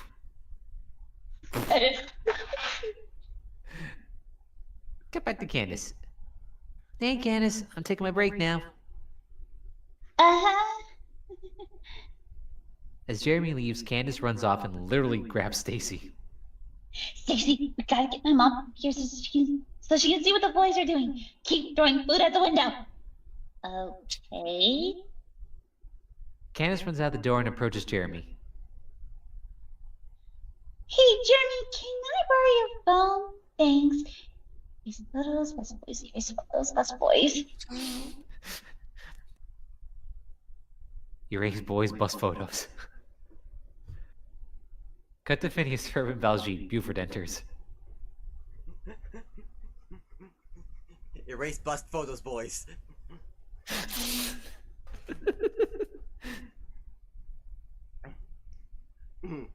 Little Master! Little Master! I finished color coding all your overalls. What do you want me to do next? Phineas smiles at Baljeet. Well, first, I would like you to iron all of my books, then perhaps polish my retainer. Then you can start my college applications. Massage my tootsies. My toosties? Tootsies. I am very confused by this word. It's basically your toes. Okay. I thought so. So I may want to wear underwear, organize my book reports by subject, ooh, and build me. The giant tire crashes into the giant hot dog. Buford notices this. Weenie! Buford pushes Baljeet out of the way. Alright, now we're even. What? Oh man. Cut to Candace. All photos erased. Now onto the boys. She runs up to the gang. Hey, just so you know, Mom's on her way. Candace steps on the platform and the contraption activates. Oops. She screams as she falls down the staircase and gets booted up. Cut to Stacy at the drive-thru. Linda pulls up. Stacy, you're here too? Yeah, Candace wants you to go out in front and see what the boys are doing. Well, just give me a chili dog and I'll be on my way. Cut back to the contraption. The rocket lights up and Candace holds onto it, screaming. Cut to Phineas and Ferb. She-Rock. Trampoline. Ow! Cut back to Candace getting conveyor belted and flung onto the spring. The spring launches her skyward and the cell phone takes a picture.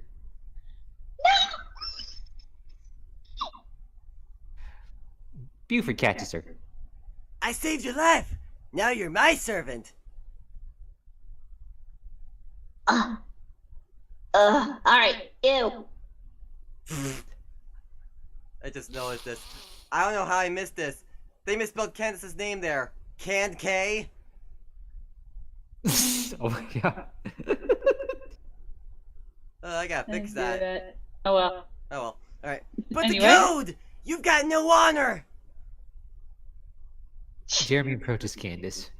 Candace, wow. You okay? Yeah, here's your phone. There's a picture on it. Hey, that's a great photo of you. Huh?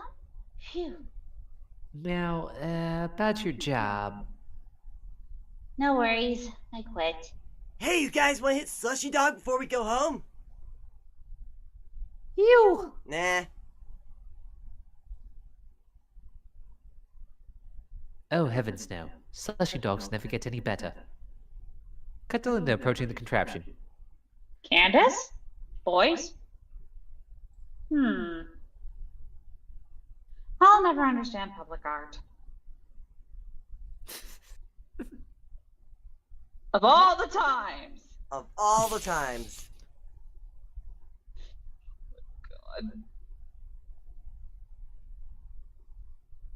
Oh.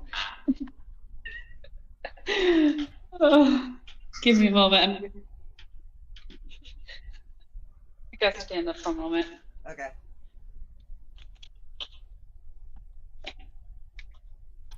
Yeah, I gotta use the bathroom real quick. I'll be right back too. Alright. Aren't there like a whole line of toilets in the Home Depot? Um,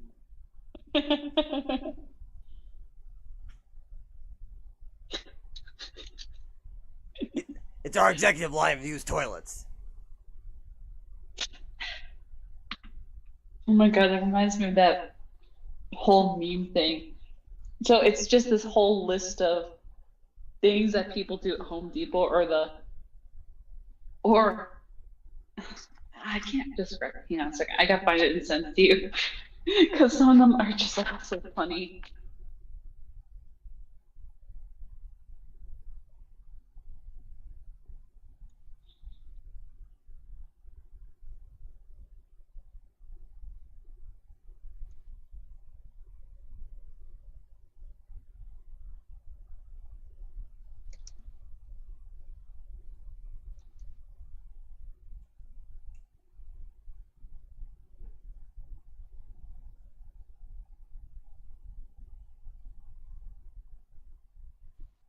Man, where is it?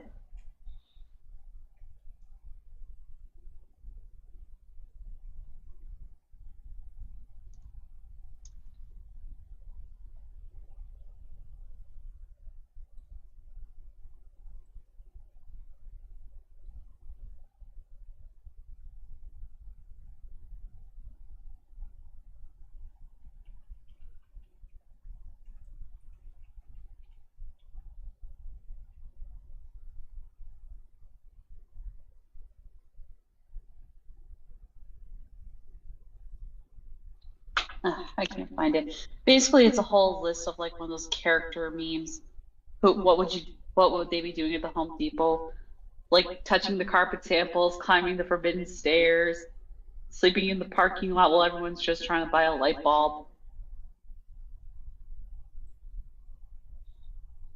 Okay. I was about to say, I wonder which one's Jack, because I would definitely be the one. I'd definitely be that person touching all the carpet samples.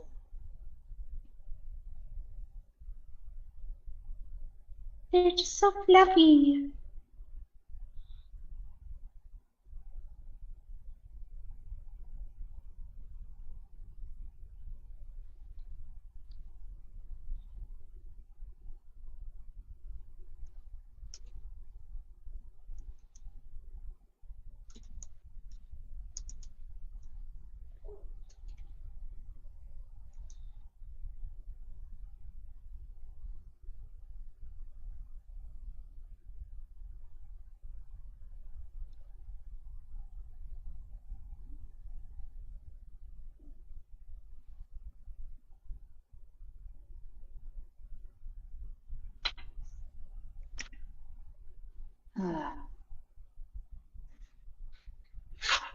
All right. So we've got. So for finding Mary MacGuffin.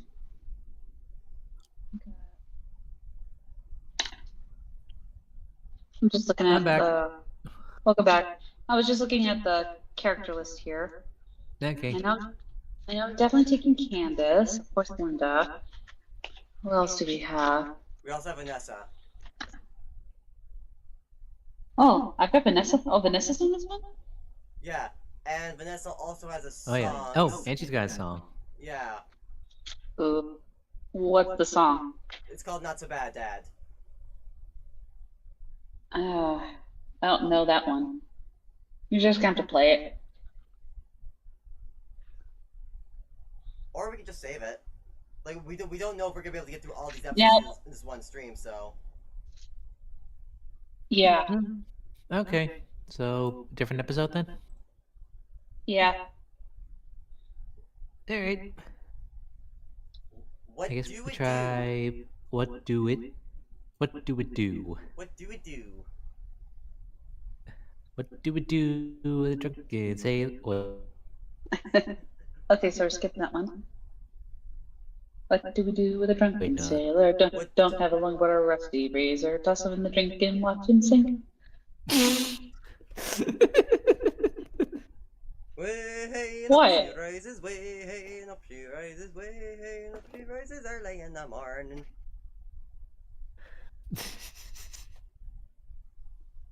Maybe we should make that entire stream where we just sing sea shanties. No, oh God, I no. would love that. Aw. Well, okay, I'll tell you what. If we end up having a month where it's pirate themed, we'll do that. Yay! But on the condition that you two have to decide the month because it's only gotta make sense for the pun. Pirates. Oh, how about pirates? Pirates. No. I was thinking like the bees of Pirates May. It's based off of a Voltaire song, you know, Piece of Pirates Bay. Too complicated. Oh, Next. okay.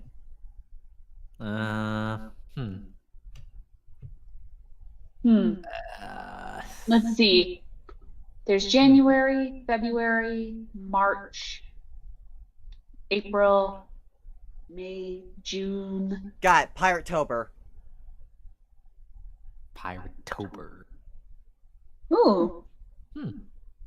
Well, then again, it also makes sense because look how many kids dress up as pirates for Halloween. Oh, yeah. There you go. So we will save that for October of 2025 because 2024 we already have Scooby-Doo themed.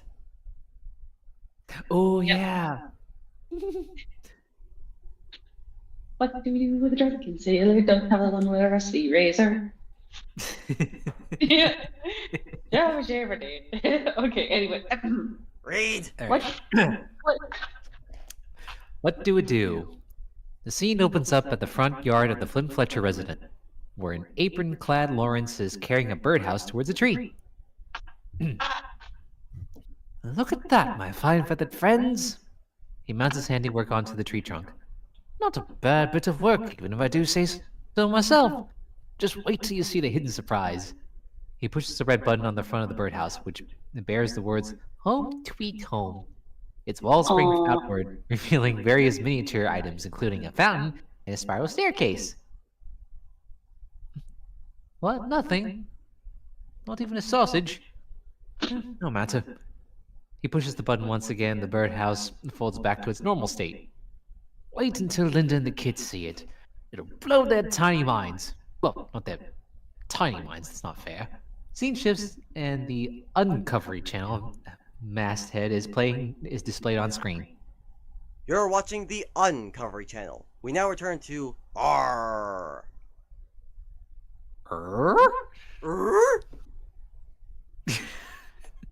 Now I'm thinking about Home Improvement. God damn it, you took my line. Anyway. Okay. Camera shifts to the boys who are watching the television show intently. Who's mean the narrator? I'll take it. Many believe that in the 1950s, a UFO crash landed in Roswell, New Mexico, but the scientists had no idea what the advanced technology was or how it worked. To find out, they used a process called reverse engineering. By closely examining the individual parts, they were able to build their own craft and figure out what it does and how it does what it does. Way to go, reverse engineering! The reverse engineering craze reached its zenith in 1982 when the new wave band Zanzibar released their smash reverse engineering related hit, What Do It Do? Do. Cool. Hey, where's Perry? Scene shifts to Perry's lair. Hey, Carl, where's Agent P? Oh, he came in early today, sir. He did? Huh. Well, good for him. Well, I guess we're done. I'm going home. Me too? No, not you.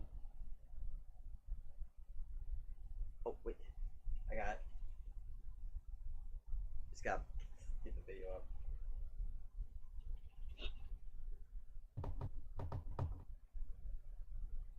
Hang on.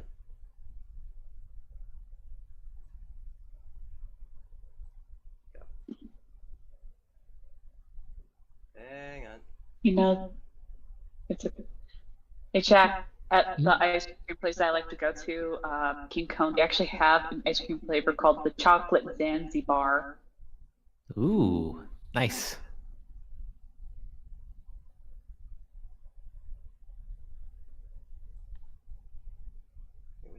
Damn it, now I want ice cream. Mm. It does not help you. The weather sucks. It does. Well, it's kind of sucking here because it's pouring. It sucks everywhere. Well, I like the rain. Summer rains, you can never predict them. Summer rains, you can never predict them. I can do a better Double D impression.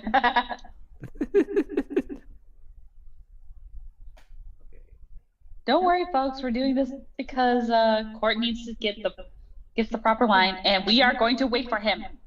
Thank you. Our fearless leader.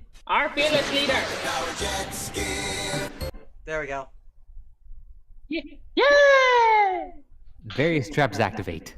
Ha! Close, but no cigar. See, Peggy Platypus, my new jet rocket skiff has more hidden traps than what's something with a lot of hidden traps? Wow. Cell phone services? I felt so confident going to that sentence, and the narrator gets it. Man. Okay, anyway, you might be wondering why I got such an evil start on my evil scheme. It's quite redundant. You might be wondering why I got such an early start on my evil scheme today. You see, my dating life has been a seemingly endless series of disappointments, and it all started at a drive-in movie. Flashback to the 80s at the Danville Drive-In. That's wings, you turkey. Cool. Okay, the coast is clear. You can come out now. Linda emerges from the trunk. Ew, it's grody back here.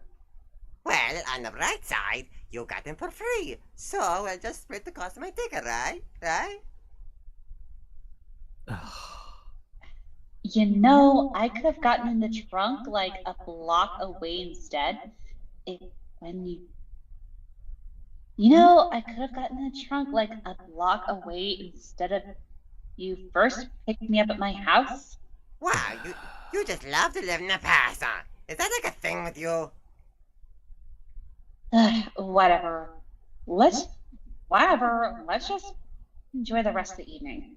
I am a happy robot. Like you what I hear?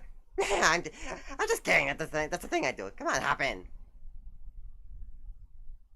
Heinz and Linda get in the car. That's wings, you turkey. You were listening to That's Wings, You Turkey by King of Loud. And here's a new one from Zanzibar. What do it do?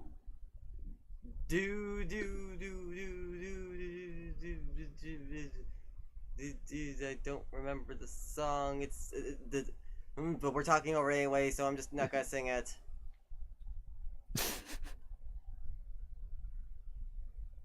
Oh, turn it up. I love this song. It's okay. I'd say it's in my top 7, 8 favorite songs about reverse engineering. Makes me want to be a pop star. Ha! Yeah, right. And I'm going to rule the world. Well, why not? Yeah, like I could do that.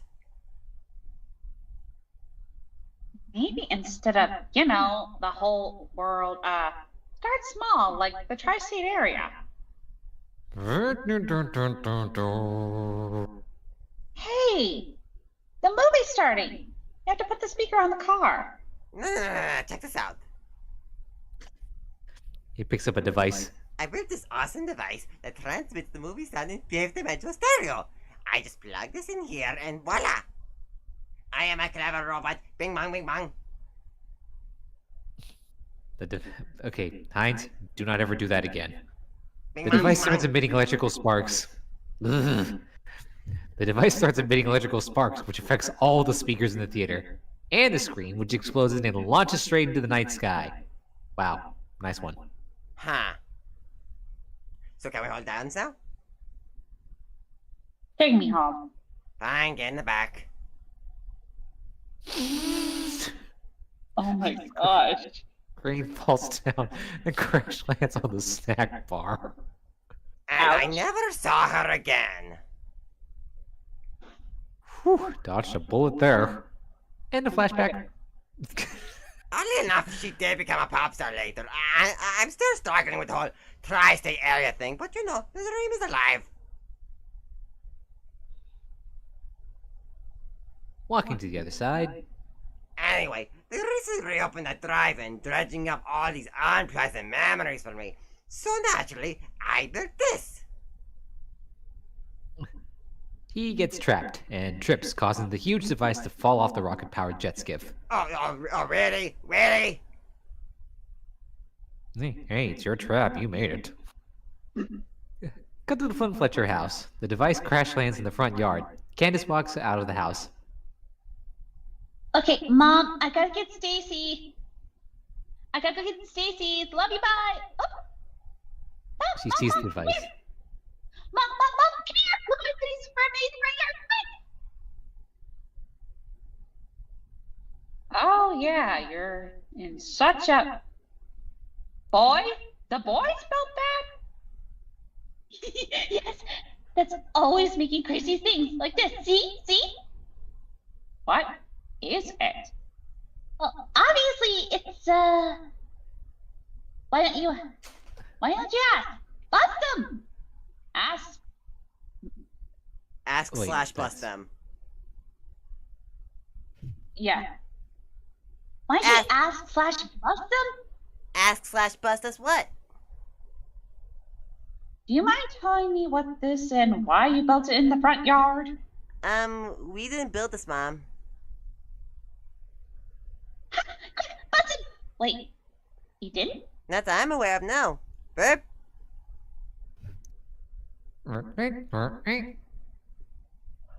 No one is going anywhere until we figure out what this is and where it came from. Let's see what this red button's all about. Don't touch it! Candace and Phineas look at their mother while they are attempting to touch it. Ferb has his shoe off and attempts to press it with his foot. Nobody touches it. I'm calling your father.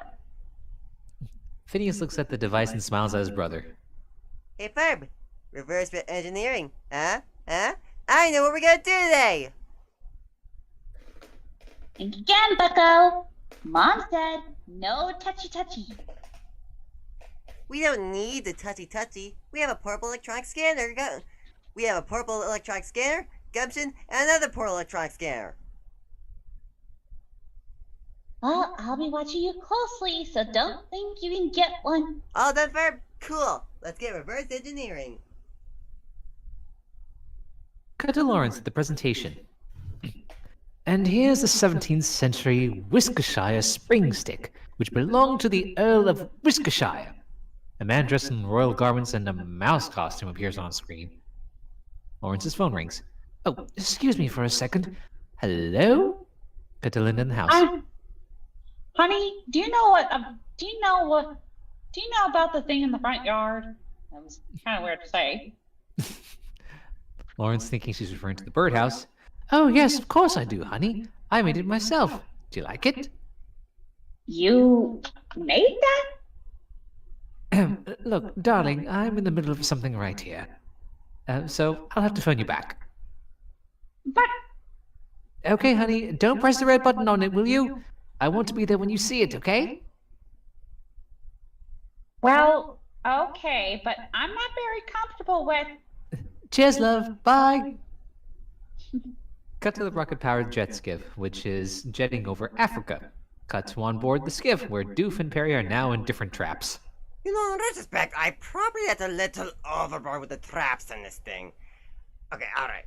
I'm going to try the reach and release switch for the trap holding your arms. Then you try to reach the steering wheel and change our course away from Mount Kilimanjaro. Interesting trivia. Mount Kilimanjaro is actually comprised of 3 volcanic cones. Kibo, Shira, and the one that we're about to crash into, Moenzi. Cool, huh? Doof struggles to get to the button until finally pressing it. There! That wasn't a raise. What does that do? Who knows what that did? Cut to the front yard. The device begins buzzing and steaming. Cut back to Doof as he reaches for the bottom button.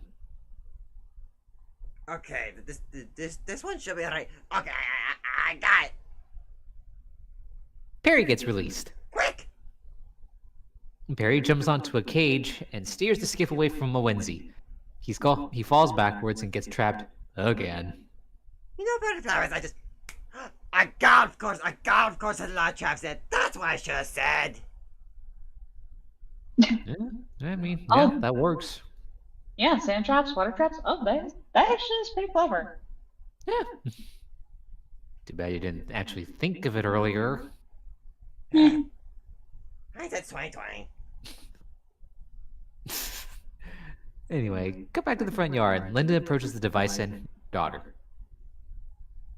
Well, it turns out your father's the one responsible for this. Hold on. Is it buzzing? Yes. Yes, it is. Okay, stay calm. Just move away from it. Oh, now I know where I get my spazzing from. There you go. That's one mystery solved. I couldn't resist. Anyway. Cut to the backyard where Phineas, the gang, and Irving are in lab coats standing before a duplicate of the device and a chalkboard with diagrams on it. Friends, bullies, Irving. At 900 hours, a UCL or unidentified crashing object landed in our front yard. We reverse engineer a piece-by-piece duplicate of the strange object. We have called you here to help us discover what this object is and how it works. Well, most of you, Irving just came here because he wanted to. Hi! Cut to a montage of the kids testing the machine various ways as the Zanzibar song, What Do It Do, plays appropriately. Now the song can play. Yay! Hey! What you gonna do when you don't know what it do? It's way too big to be a buckle and too bland to be a belly dancer. Oh, when it tries to get your height, it's never right unless you're 3'2". When you come or go, you can't tell if it waves goodbye or waves hello. And in the library, it's useless 'cause it don't care when the books are due. It doesn't seem to understand the game. It's not rock, paper, scissors, spaniel. Instead of picking up the trash, it started picking Lady Liberty's nose. It makes a lousy baseball umpire or brow wiper for bongo players. And when you walk your dog, it never really pays attention where it goes.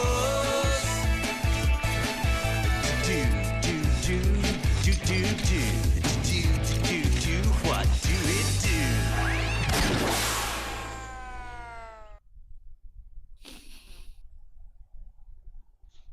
Come back to the presentation where Lawrence shows a slide of a bunch of townsfolk dressed as mice. Soon the entire village of Whiskershire began following the Earl's lead to, of course... Phone rings again.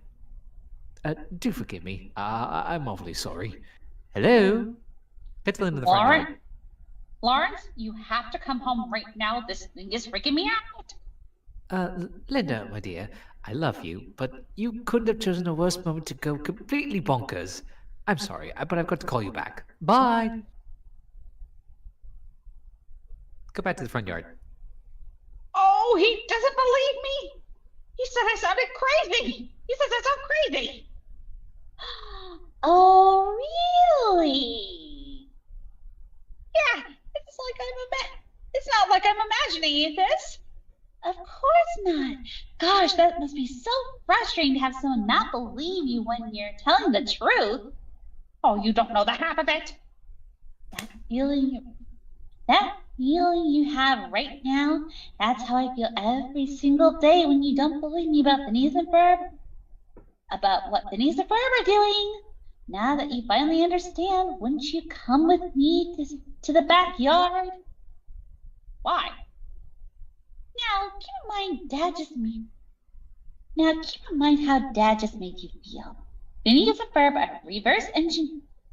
have reverse engineered and built the exact duplicate of this thing, and at this very moment, they're trying to figure out what it does by forcing it to belly dance and work in the library. Candace, honey, I love you, but you couldn't have chosen a worse moment to go completely bonkers.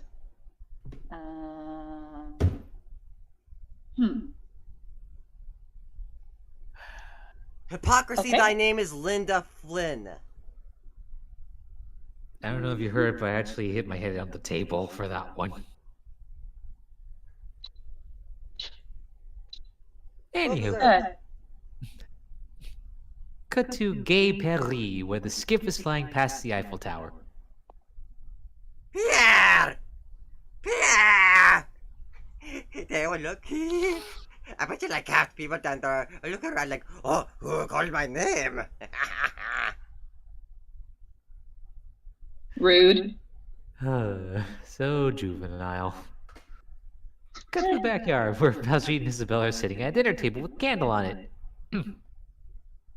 You know, Isabella, I sometimes wonder if it was mere coincidence that it was you and I chosen to portray the young happy couple. Chosen? Elsie, you charged to an empty chair like a crazed bull. Hold on. Does Baljeet have a crush on Isabella? I wouldn't be surprised. That would make quite the interesting love triangle. Phineas...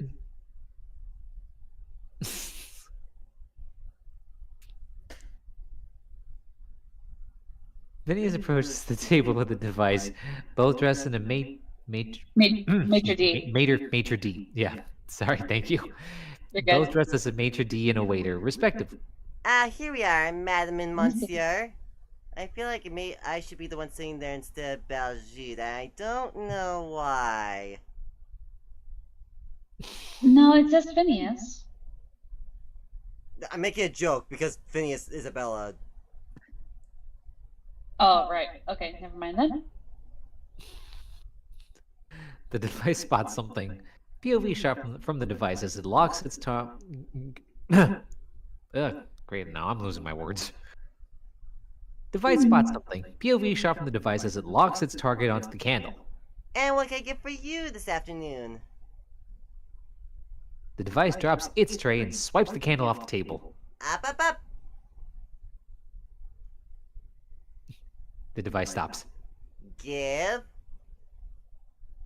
The device approaches Phineas, bowing apologetically, and gives him the candle. Good boy. Interesting. Okay. Cut to the front yard. Linda and Candace are now in a foxhole behind some sacks of potatoes, dressed in a pot and colander, respectively, as if they are watching enemy lines in a war. Linda looks at the device through binoculars. Okay, there's been no change in the last 10 minutes. Should I call your father? You know, Mom, I understand. Obviously, you're not going to come see what Phineas or Ferb are up to until this is resolved. So here is what we're going to do. First of all, no more calling Dad. If I don't convince you to come home to bus the boys after a couple calls, I go get you. But what if he doesn't want to come with me? Did that ever stop me? Linda smiles sneakily, agreeing with this. Go back to Lawrence. This statue, which stands outside the Worcestershire rectory, still holds the Earl's actual spring stick. Yes, the spring stick is used as such. It's placed in front of you so as to spring the hidden mousetraps to avoid capture. Now, some suggest... Linda marches on stage and pushes her husband off. Move it, Fletcher! Oh, any questions? Everyone in the auditorium is raising their hands. Cut over to Worcestershire. Aww. The quaint town of Worcestershire. It's a great place to fly willy-nilly through. Man, go to a rocket skiff this time of year. Oddly specific, but I suppose. Perry takes out a pin and unlocks his trap and escapes. He dodges to the next trap and sees the spring stick on the statue. He hangs onto the bottom wing and swipes the stick. Hey, that's a national treasure. He uses the stick to spring all the hidden traps and then steers the skiff back to the tri-state area. Come back to the front yard. And backyard. How convenient. Friends, bullies, Irving, we've reached a conclusion as to the purpose of the object that landed in our front yard. We believe that it is an anti-romance rocket created to scan for and then eliminate romantic elements for potentially amorous situations. In other words, it's pretty much a romance if a romance went wrong. Oh. So it's not a wedgie machine? Sorry, dude. Cut to Linda and Lawrence in the station wagon. Linda is giggling in the same manner as her daughter. Oh God! Now I know where Candace gets it. Cut to the front yard. As Candace is on her phone. Oh, this is gonna be awesome, Stace. So when they get home, I'm gonna drag both of them to the backyard, and it'll be a busting feeding frenzy. Busting feeding frenzy. Stay out of the water. Cut back to the rocket skiff. Perry jumps over the edge. Wait a minute, where are you? Ah! Agent P's parachute comes out of his bag. Agent P! Cast your parry the flappers! The spring stick falls from the rocket and presses the red button. Busted feeding frenzy. Stay out of the water. Busted feeding frenzy. Stay out of the water. While Candace keeps dancing, the device buries the spring stick and launches. It sees the duplicate in the backyard with a heart in its eye. Oh my god. Oh, yeah. Oh. I like the way the sunlight glints off your chrome. Sorry. Oh God. Every time I hear that, all I can think of is Angry Beavers and Barry the Bear. Oh my god, yes. All I can think of is the voice from Candy Crush Saga. Tasty. Delicious. Oh dear. Dear God. Oh, help me. Give me your soul. Ouch. Oh God. My ears. Anyway. Don't act like you don't love it, baby. Dude, that was a wrong thing. Ew, wrong. Anyway, continuing. It may sound wrong, but it feels oh so right. Oh my god. Jack, get the spray bottle, or at least the cal. No, get the califrog. Califrog. Okay.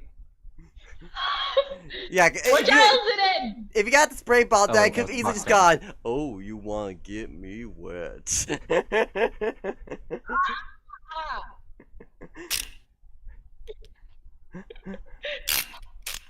Ouch. Oh, that hurts.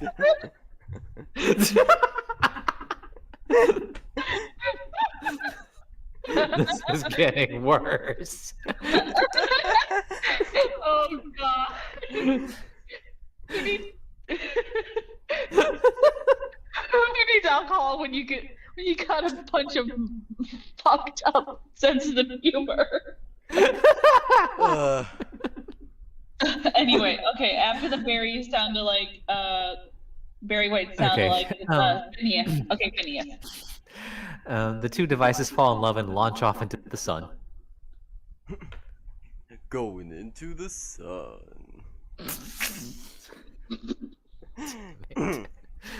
Wow, two anti-romance rockets falling in love. That's what I call ironing.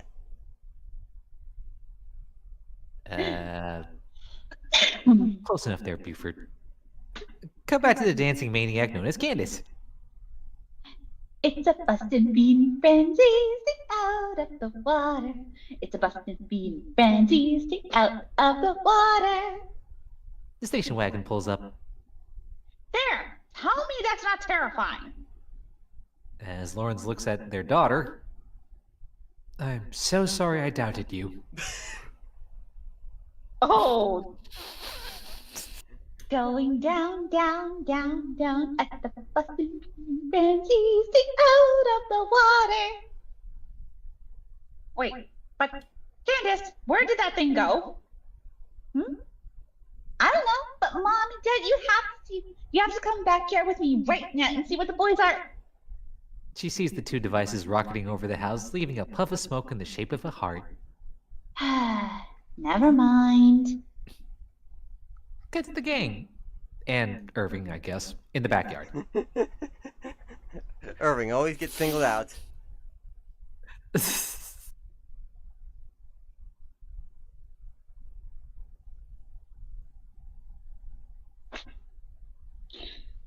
I wonder what makes someone want to build something that would destroy romance in the first place. Well, if you reverse engineer the human heart, you're bound to find love at its core. And gross, smushy red stuff. Yes, love and gross, smushy red stuff. And ventricles. Actually, I think ventricles is already included in gross, squishy red stuff. Yeah. Yeah. Yeah.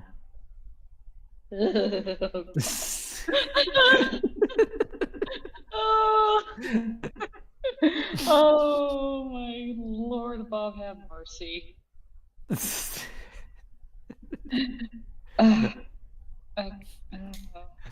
We were having too much fun with that Barry White bed. Oh my God. Way Fun too fact, much fun.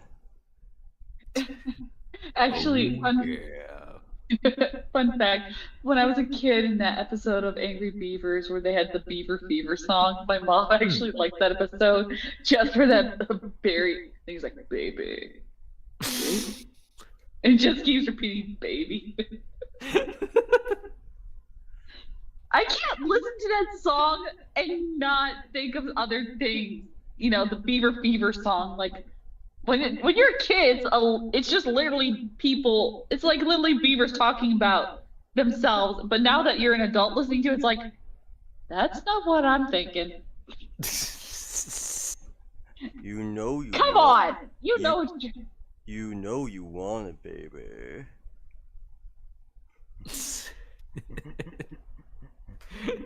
Shaq, which Yes. aisle? Which aisle is the cattle prods again? Talk to your raccoon friends. Bite them or something. Oh Make yeah. him stop. Bite me hard.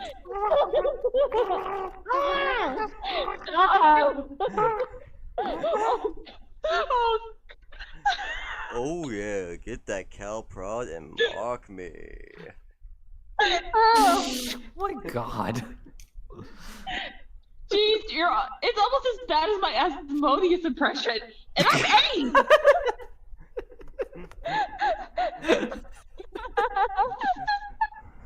Oh God.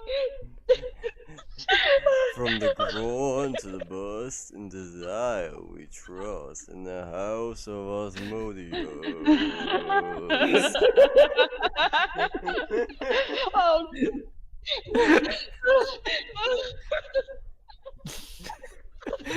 You okay, your sweat? I think I killed her. I'm fucking dead, dude. You sound like you busted a gut. Close. I think I busted a lung. I think she busted something else. Oh my God.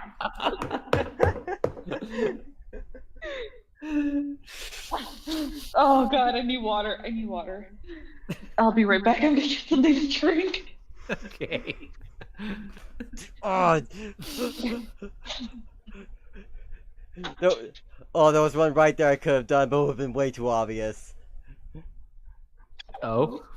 She is one thirsty girl.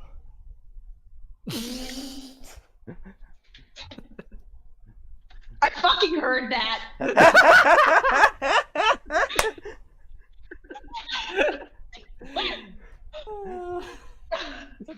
God damn it, you. I'm trying to drink water, you ass.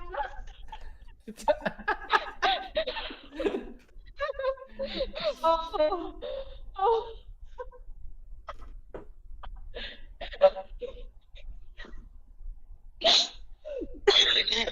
Oh my God. I'm good. Careful. You okay? Don't die. When I laugh too hard, sometimes, you know when you laugh too hard and you kind of choke on your own laughter. Oh yeah, we've all Don't, been there. Court, don't you dare take that out of context. You mean don't say something At like, this point, I think. Oh Or- Cover your sweat. you mean don't say something like, oh yeah, you love to Or- get choked. Oh my God. This is exactly why you voice Blitz. Oh my God.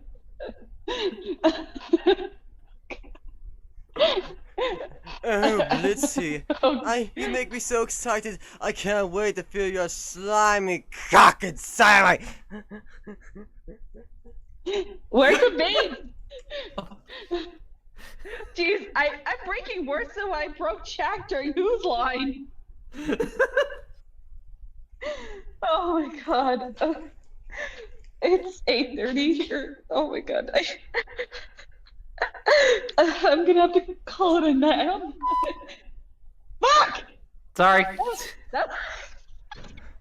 When I'm lonely... Wait. When I'm lonely, I become hungry.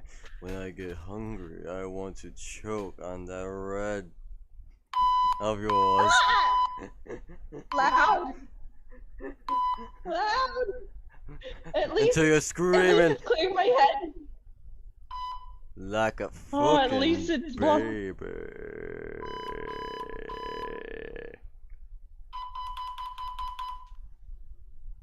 I think that was my heart monitor flatlining.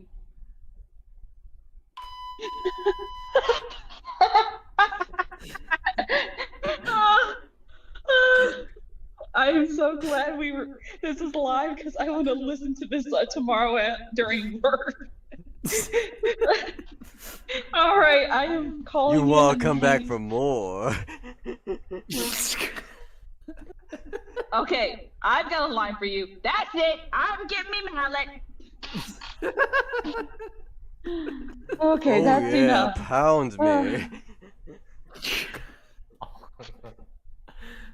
You gotta keep in How mind, did this Sweat. all Literally start? anything can be turned into a sexual innuendo.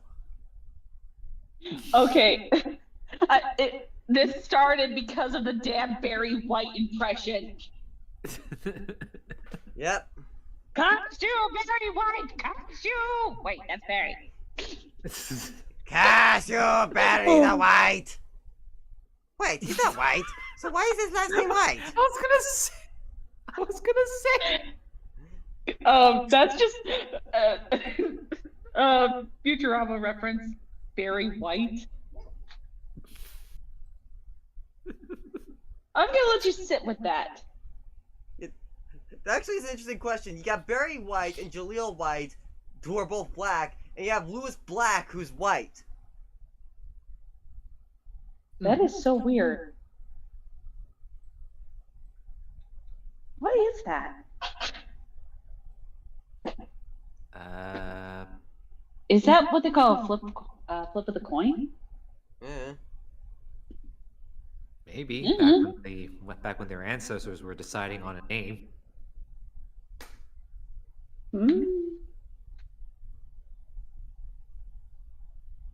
I'm gonna kill you later, Court, for the nightmares I'm going to have tonight. What a way for me to...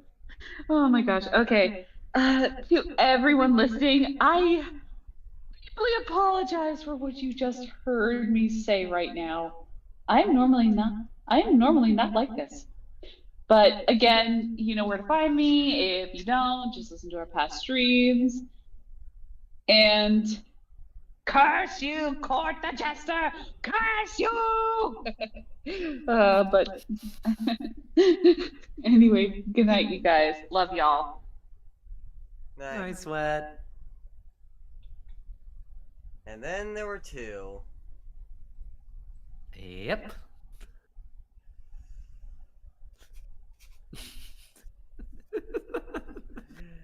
It's probably not gonna happen, but I'm gonna try anyway. Cat! Cat! Cat! Yeah. Cut!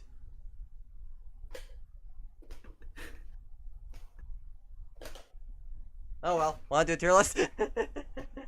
Sure. When in doubt, go to the tier list. What were we doing last time anyway? Was it TV shows or was it video games? I forgot. Cartoons, actually. Okay, right, yeah, cartoon shows. Yeah. I forgot what was the last one we talked about. I think the last one might have been Johnny Test or Let me something. see. Let me see here. Let me observe.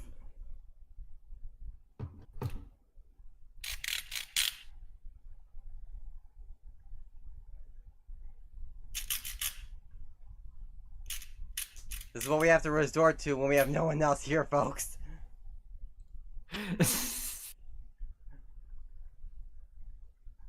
Means either that or you guys can listen to what my raccoons are talking about.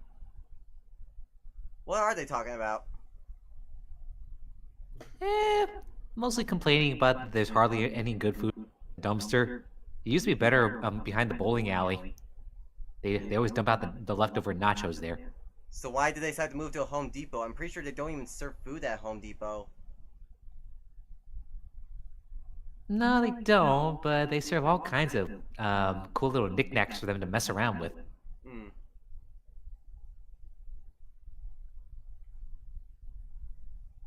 Oh man, you should have seen them though when they got rid of all the leftover hammers. Oh dear. Yep, so many gumball machines busted and looted.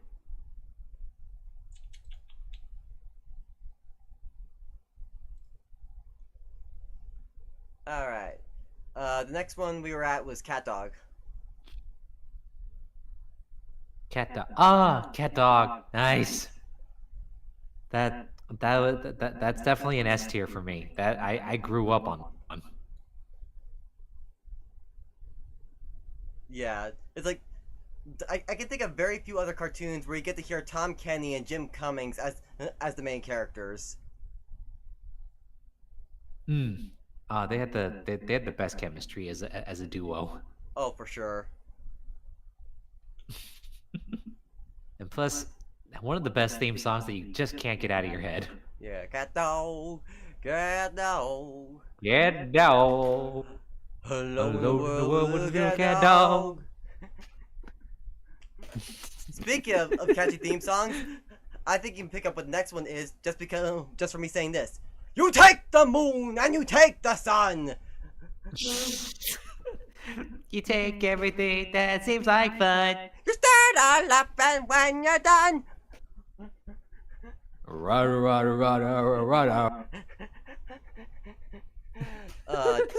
Chowder's an ass, man. Oh, it is. I'll be honest. Chowder was kind of a slow burn for me because it came out when again? Like 2010 or I think it was earlier than I want that. to say. I want to say it was like 2000s at least. Maybe 2009. Hang on. I want to see. Let me see.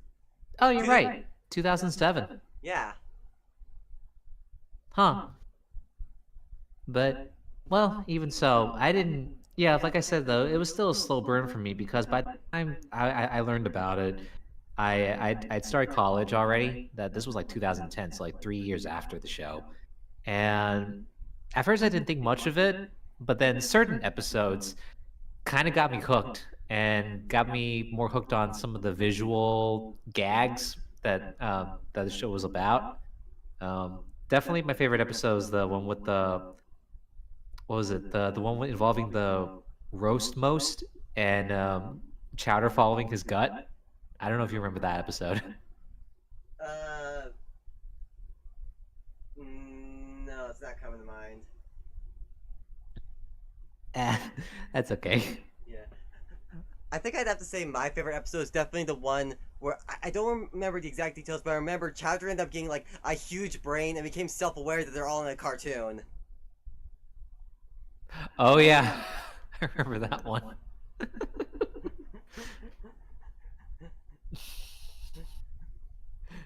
Uh. The next Oh one. wait, what about the one where oh sorry. No, go ahead.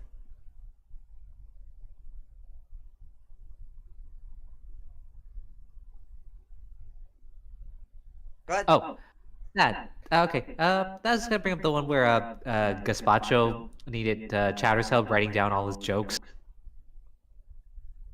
Oh yeah.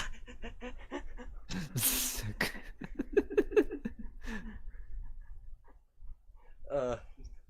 Honestly, I feel like any episode with Gazpacho is instantly a winner. Oh yeah. Oh wait. What do we rank this one? I put an S. Okay, yeah, definitely yes. I could definitely agree with an S. Yeah. I think I mostly fell in love with the show with my favorite character of all time, Panini. I love how psychotic they made her in that show. Oh my god. I'm just a big Schnitzel fan. I mean, the guy's tough and he just rolls with it. Well, most of it, except for that one time when they were in the bank. I just felt so sorry for him. Yeah. Courage the Cowardly Dog. S. Oh, fucking S. One of my all-time favorites. And definitely one of the strange and I guess slightly creepier ones that kind of informs my sense of humor. Oh yeah.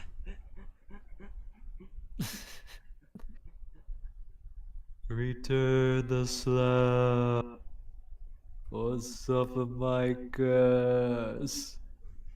My name is Fred, and I've been very naughty.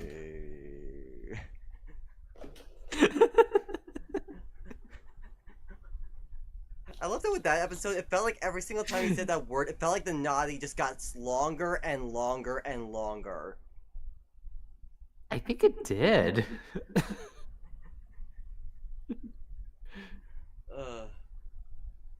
Alright. DuckTales! Woo! Woo! Are we talking about the original? The original, yeah.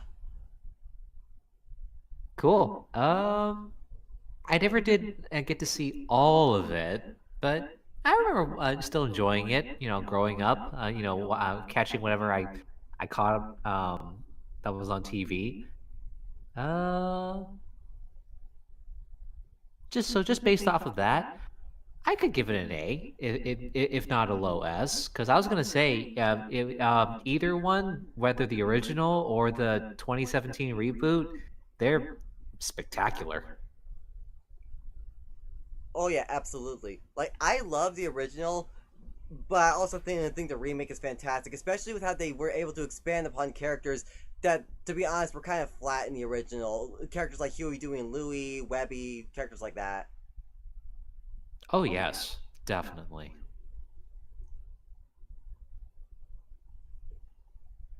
Alright. El Tigre.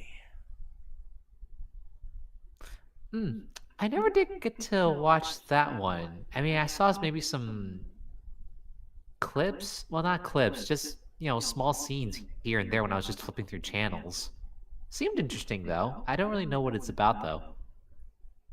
Yeah, I think I was a fan of it when I was like a little kid because I remember having like an El Tigre toy from like McDonald's or Burger King or whatever. But I remember very little about neat. it, so I don't think I can say I saw it. Yeah, me neither. Yeah. Sorry, LT Gray fans. Yeah. Okay, fish hooks. Fish hooks? Fish hooks. I am not familiar. I am not familiar with this one. It was an interesting show. It was basically about these three fish. I think their names were Milo, Oscar, and B. Yeah, those were their names. And they're like going to school in a fish tank at a pet store, and it was interesting. Huh. Fish hooks. Yeah, I mostly remember it because Oscar was voiced by Justin Roiland. Really? Yeah, it was basically Morty. Oh, okay. It was just Morty as a fish. Gotcha. I've seen the visual. Never actually seen the show. Okay. Huh. All right. And I think Alex Hirsch voiced one of the characters too. Okay. Who did Alex Hirsch voice in Fishhooks?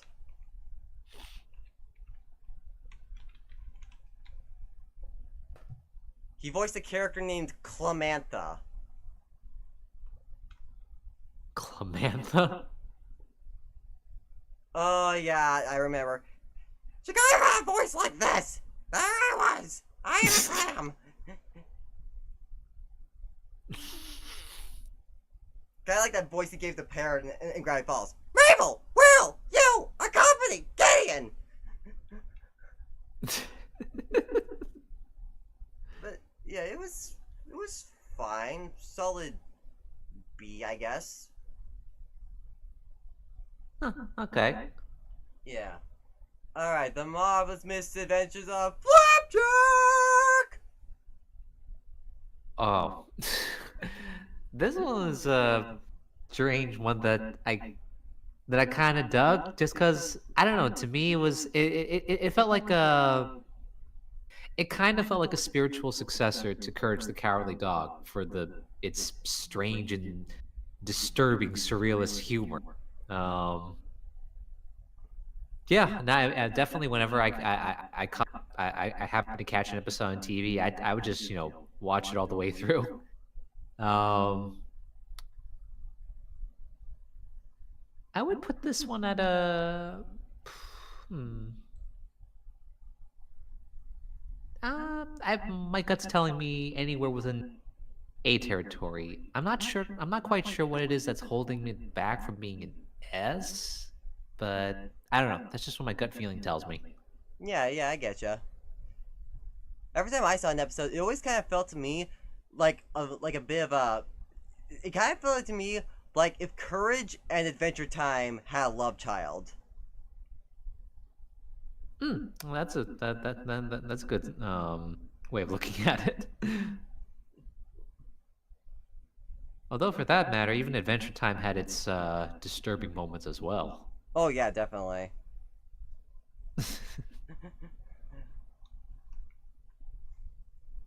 Oh, I think I know where this one's going. Futurama. Oh, dude, S tier. I mean, what else can I say? I mean, made from the same people that made The Simpsons. I mean, it's quality writing right there. I mean, the satire, the jokes, the visual gags, the characters we love. I mean, it's all there. And it's amazing that they're continuing strong again with their new revival seasons. Yeah, it is fascinating how Futurama is able to proceed going and still remain quality, whereas The Simpsons has just been dwindling in quality, even though they're both made by the same guy. Well, maybe that's the thing, though, isn't it? Because it had been a while in between, when the last season ended and then when they started it back up again. So maybe what they really needed was a big break. Yeah, that wouldn't make sense. But Fox is just like, Simpsons can't stop it for 1 single second. Although it feels like they're gonna have to slow down at this point, doesn't it? I mean, especially considering, well,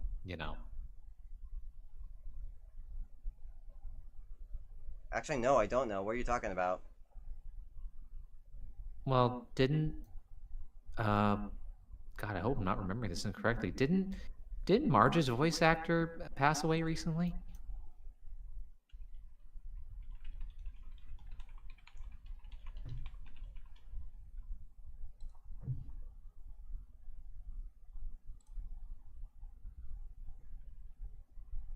Hello?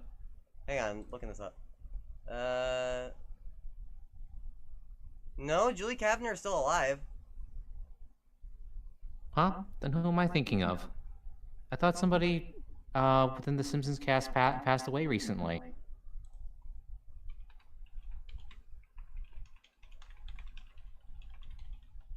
Let me see here. Hmm. Oh.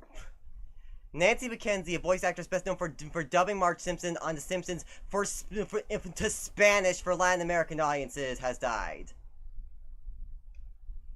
Oh, I guess I only caught the news in passing. I'm sorry. You're fine. But still, that still sucks, though. Yeah, that's sad.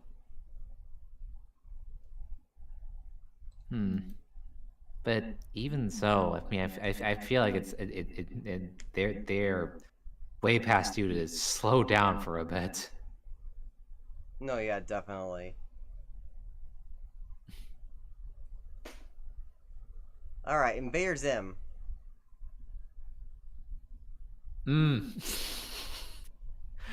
That one's definitely S territory. I mean, it is some of. It is some of. Oh my god. Why am I drawing a blank on. Hang on. Okay, thank God. It is definitely some of Richard Horvitz's best voice acting work as Invader Zim. I'm sorry, I don't know why I blanked on his name for a sec there. You're good.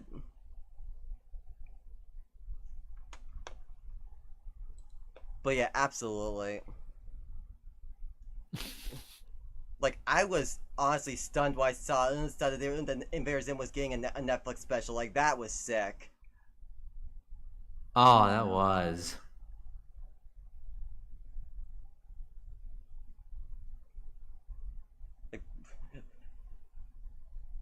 I think what I loved even more was the fact that it was so back to back with the Rocko's Modern Life Netflix special. Oh yeah, that did come out around the same time, didn't it? Yeah. Man, I sometimes I forget we had some really cool stuff coming out during the pandemic. Yeah. Okay, the Jetsons. Jetsons. Well, I mean, I guess I kind of did grow up with it just because it was on Cartoon Network at the time. Right up there along with the Flintstones. And I guess it was just okay. I mean, I watched some of it, but just, I don't know. Didn't always, I don't know, appeal to me particularly. I didn't hate it, but it's not one of my favorites. But I'd be lying though if I didn't have some nice-ish memories associated with it. So it's I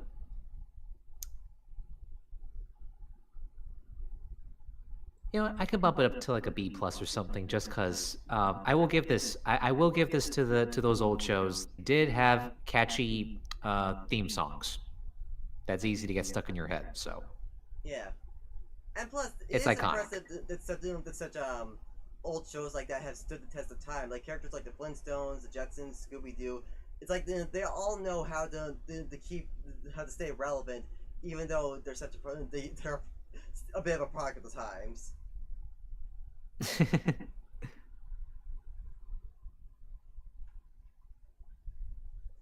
Johnny Bravo. Oh my god. Um Yeah, Johnny Bravo's kind of a strange one in that there's a specific, I suppose, era of Johnny Bravo that I liked. Um, I think it was during, um, what's the producer's name? Um, Kirk Tingbald's time with the series. I think it was like season 2 onwards to season something before it changed back to something closer to what the first season was like. Um, where they introduced characters like Carl, Pops, yeah, that's all I can think of really. Um, because I feel like it was during that era, those seasons, that they nailed what Johnny Bravo was about, just being this um, unfortunate goof of a man child who just doesn't get lucky. But whereas opposed to like those first earlier seasons where I don't know, anything unlucky that happens to him just felt so unfair. I honestly did not like it. Um, yeah. So for that, um, I would put Johnny Bravo at a just because I like the majority of things. I just maybe did not like how it started. Yeah, I get you. Mad. Mad.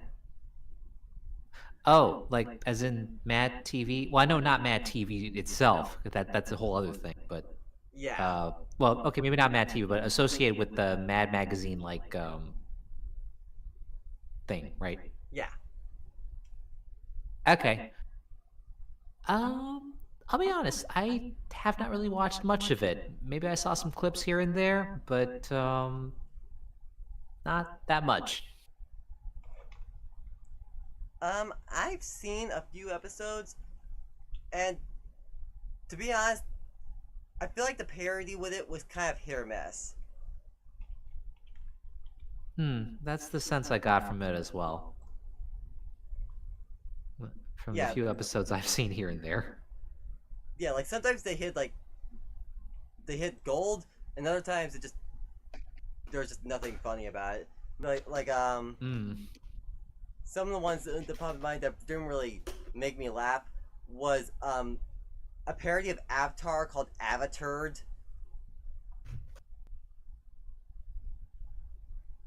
Ugh, that doesn't that doesn't sound good. There was like a mashup of anime and Grey's Anatomy and called Grey's in Anime. That honestly I thought was kind of meh. Ugh, even the title sounds very reaching.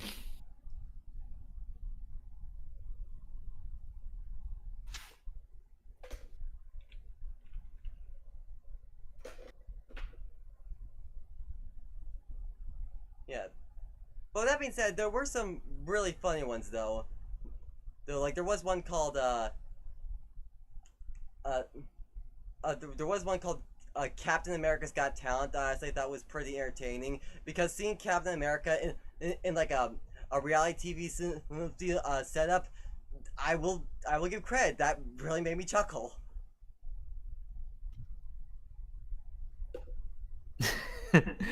No, I should have watched that one.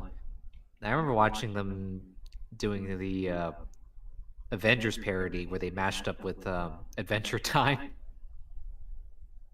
Yeah. And another one that also like really cracked me up was one that was like Once Upon a Time, except they decided to replace all the fairy tale characters with old Cartoon Network characters, so they called it Once Upon a Tune. Oh, I remember that one. I like that one. Yeah, that was good.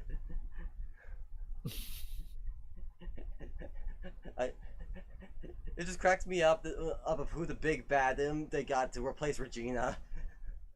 I won't spoil for anyone who hasn't seen the episode, but it is really, really funny. I need to watch that one again to remind myself. Yeah, but all in all, I give it a solid B. Like it had some stinkers, but it had some good material too. Okay, yeah, that sounds fair. Yeah. Mucha lucha. Oh, I remember getting excited for it when it was first promoted on Cartoon Network, and I did enjoy quite a bit of it. I definitely like the animation style, how much it popped, and um, all these ideas of the signature wrestling moves each of the character has, um, and hey, not too bad. A place to start picking up some Spanish, if a little bit skewed. But hmm,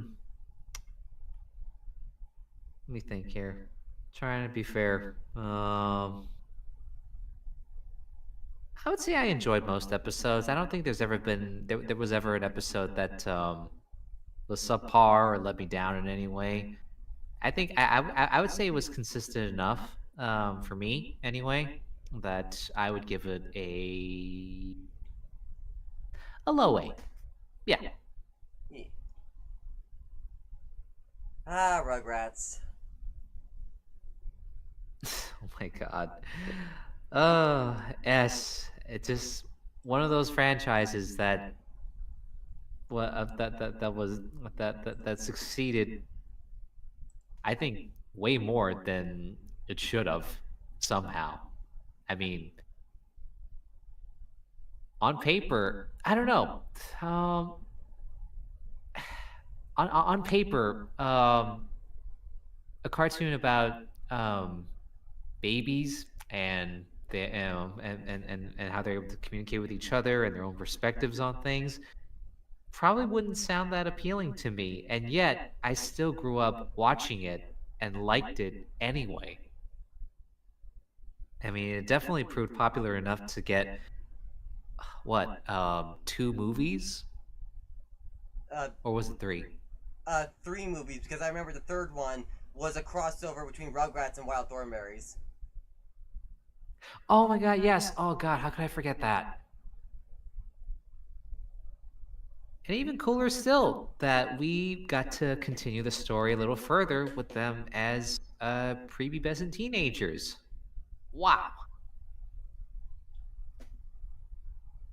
Yeah. So it's definitely an S tier. It's definitely an S tier franchise. That no, that's for sure. Yeah.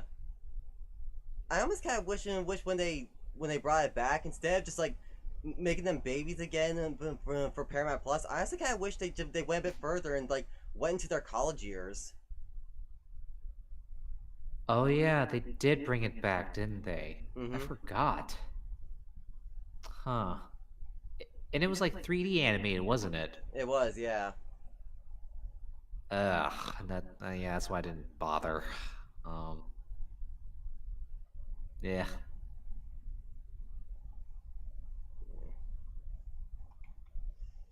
SpongeBob.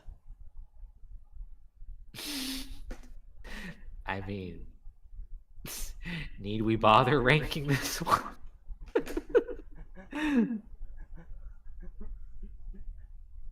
I mean, okay. There are caveats with it. Sure. Like, okay, everything from season 1 to season 3, as well as the movie, top-notch material. Material A plus all the way. Like, even season 4 and 5 still had some good nuggets. But that's where, it's season 6 onwards, it's where it starts to dip in quality.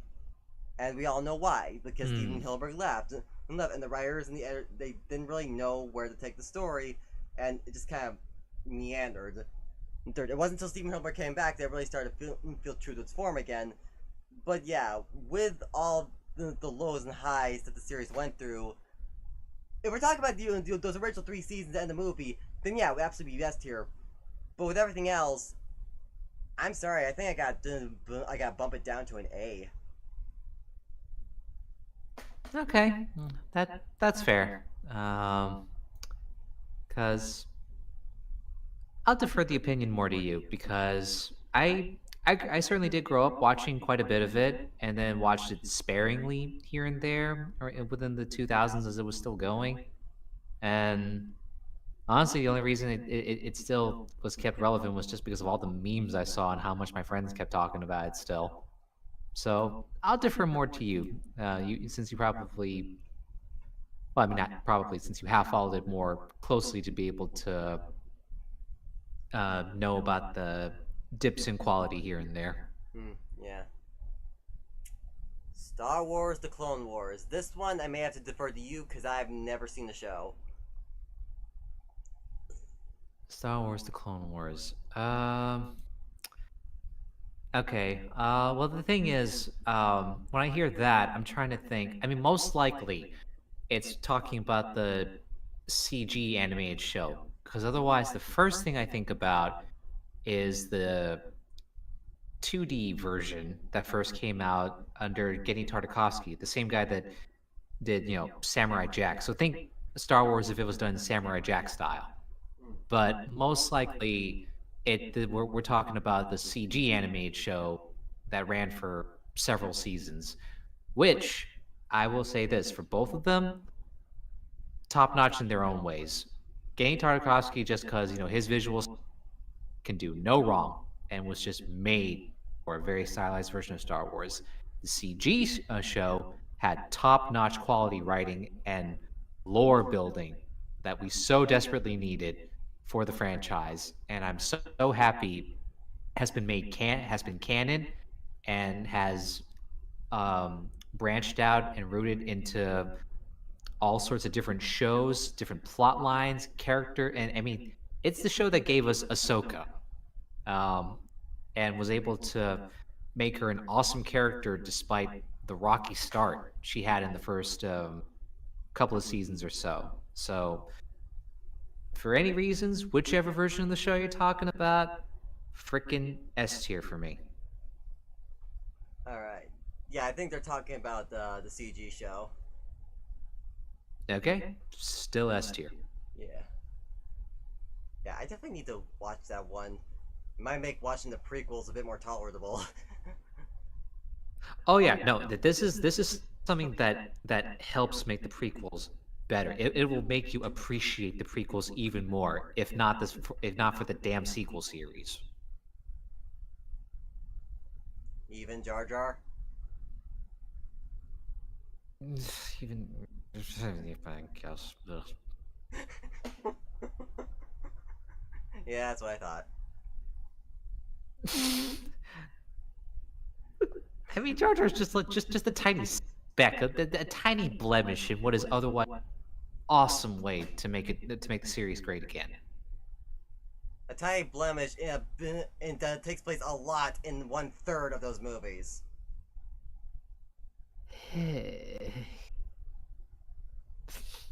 Anyways, Jimmy Neutron. Jimmy Neutron.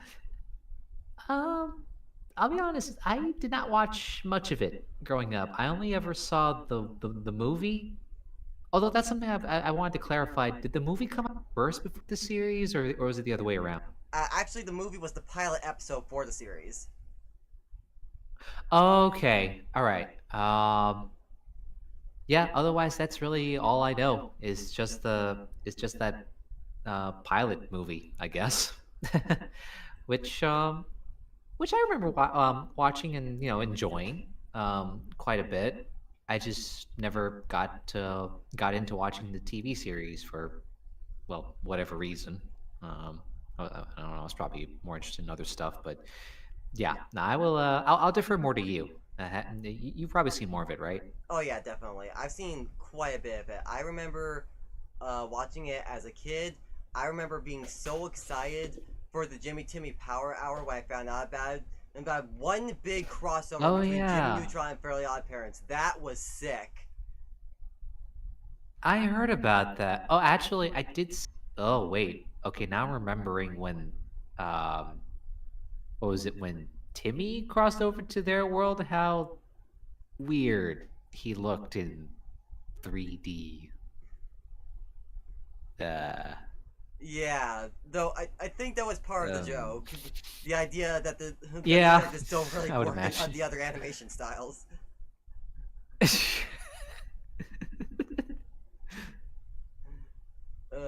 So I think I have to give it like a high A. Like I really enjoyed it. Okay. The Amazing World of Gumball. That one is at least a high A for me. I'm definitely a fan of how many different art styles they were able to mush in there together for all the different characters. And I also really like how their humor actually changed over time. Because it's definitely because I think it's one of those shows that does not, what's the word, um it doesn't try to convey any kind of hand holding humor for kids. Like they're fairly aware that like there's some slight edge of darker humor the kids can pick up on, but it's not anything that is going to necessarily scar them. It's like they're aware that, kids are more mature than we give them credit for. And I can definitely appreciate it as an adult watching it. Just thinking, man, they got away with that joke. So, yeah, it's definitely high A for me, especially if characterizations of all the characters throughout, and because I'm also surprised at how much heart there is behind the shows too, especially when they dive into episodes centered on different characters. No, yeah, absolutely. I think one of my favorite episodes definitely has to be like I can't remember the name. I think it was called The Void. The Void. Like I remember there was like an episode where Gumball and Darwin got stuck in this like space where things are forgotten about. Things like the dodo bird, laser discs, and just basically things that are obsolete. Oh, yeah. I think one. You're right. Oh man.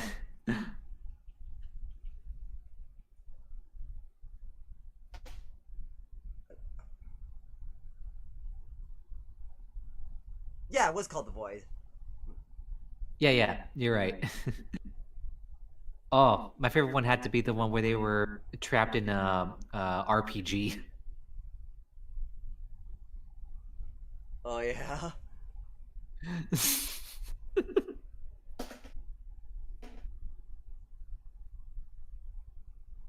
But yeah, I just love the shit that ended up getting thrown into the void for one reason or another. Like I remember, like one of the things that we saw was Crazy Frog. Oh, that's right. Oh my god. I was so surprised when I saw that.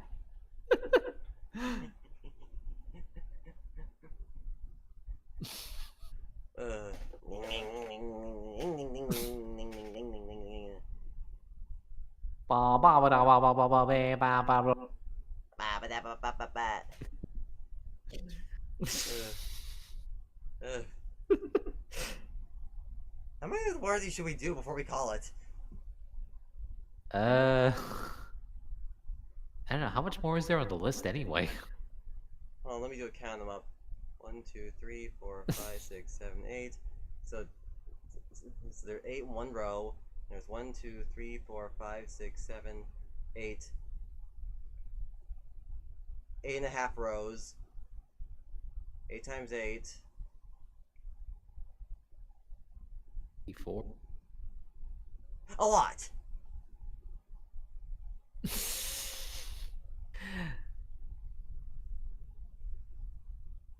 I don't know. Like maybe, I don't know, 3 more. Yeah, 3 more. That sounds good. Okay. All right, the Flintstones. Ah, same place I would put put them in with the Jetsons. Yeah. The Garfield Show. Uh, hmm. Is this the? Hang on. Well, because two shows come to mind.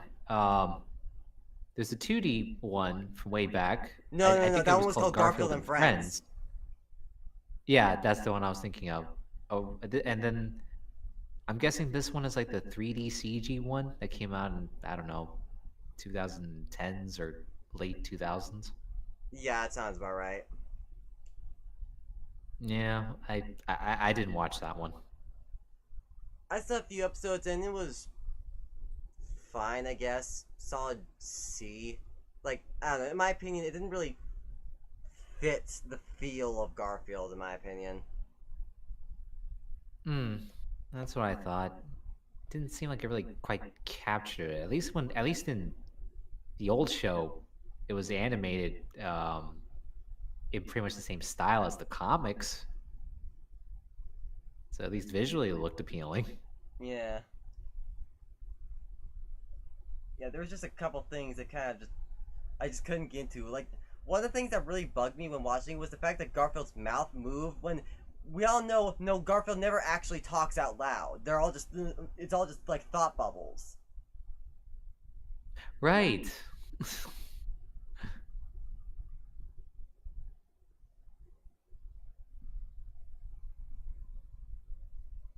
So, to see him actually like speaking out loud, if you feel like, okay, have you even read the comics?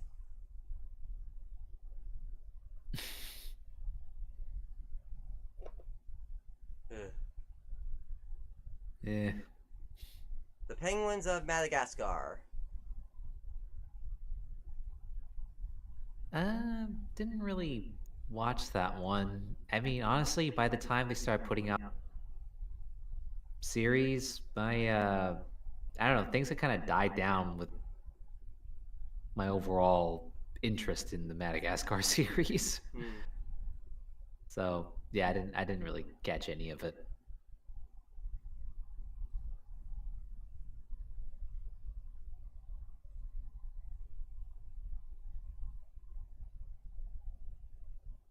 Yeah, that I thought.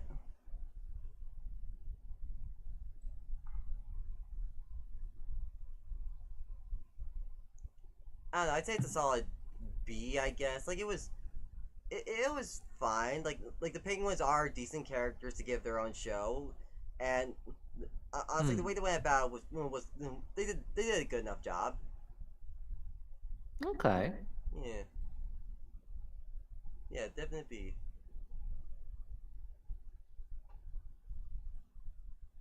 All right, Whoops. we will proceed with more Phineas and Ferb Saturday. All right. Hopefully, Cat can make it to that one. Hopefully. Alright. I'm the Court Jester. You can find me at Court Jester VA on Twitter, Instagram, my old Twitch. I've got an animation company, Court Jester Productions. Find on YouTube, same name. And on Twitter, Jester Cartoons. We're working on setting up Patreons for our shows, so we can hopefully, get more of a budget for them. So, but in the meantime, we do have a Patreon just for like the company in general. So if you want to support that, there's a link to that in our website, which is in our Twitter bio.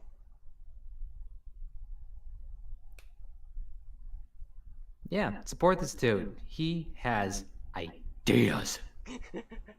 I have all of the ideas, and watching If just gave me another idea. I'm a maker of my own prison. Someone help me. Well, hey, you generate enough ideas, they will help you with the jailbreak. Wait, Jailbreak! No, I had a better metaphor for this.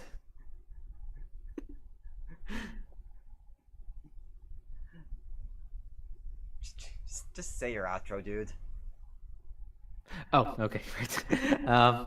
Well, I'm Jack Attack. You can catch me check in a box, or you can have a look at my website, listen to my demos there. It's chackeryvo.com. Oh, I'm also on TikTok under Jack in a Box as well. You can have a look at my voiceover shenanigans on there as well. But as for my website, if you had listened to my demos and you like what you hear there, think I'm good for a project, give me a ring or send me a message. Contact details are at the bottom. Thanks so much out there, guys. Thanks so much for tuning in, and we will see you Saturday for JesterCast Take 2. We're gonna get through this, folks. We are determined to get through this entire show by the end of summer.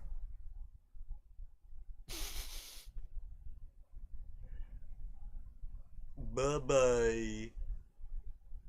See ya. I don't know why I said that like droopy. Bye-bye. Bye bye. Bye bye.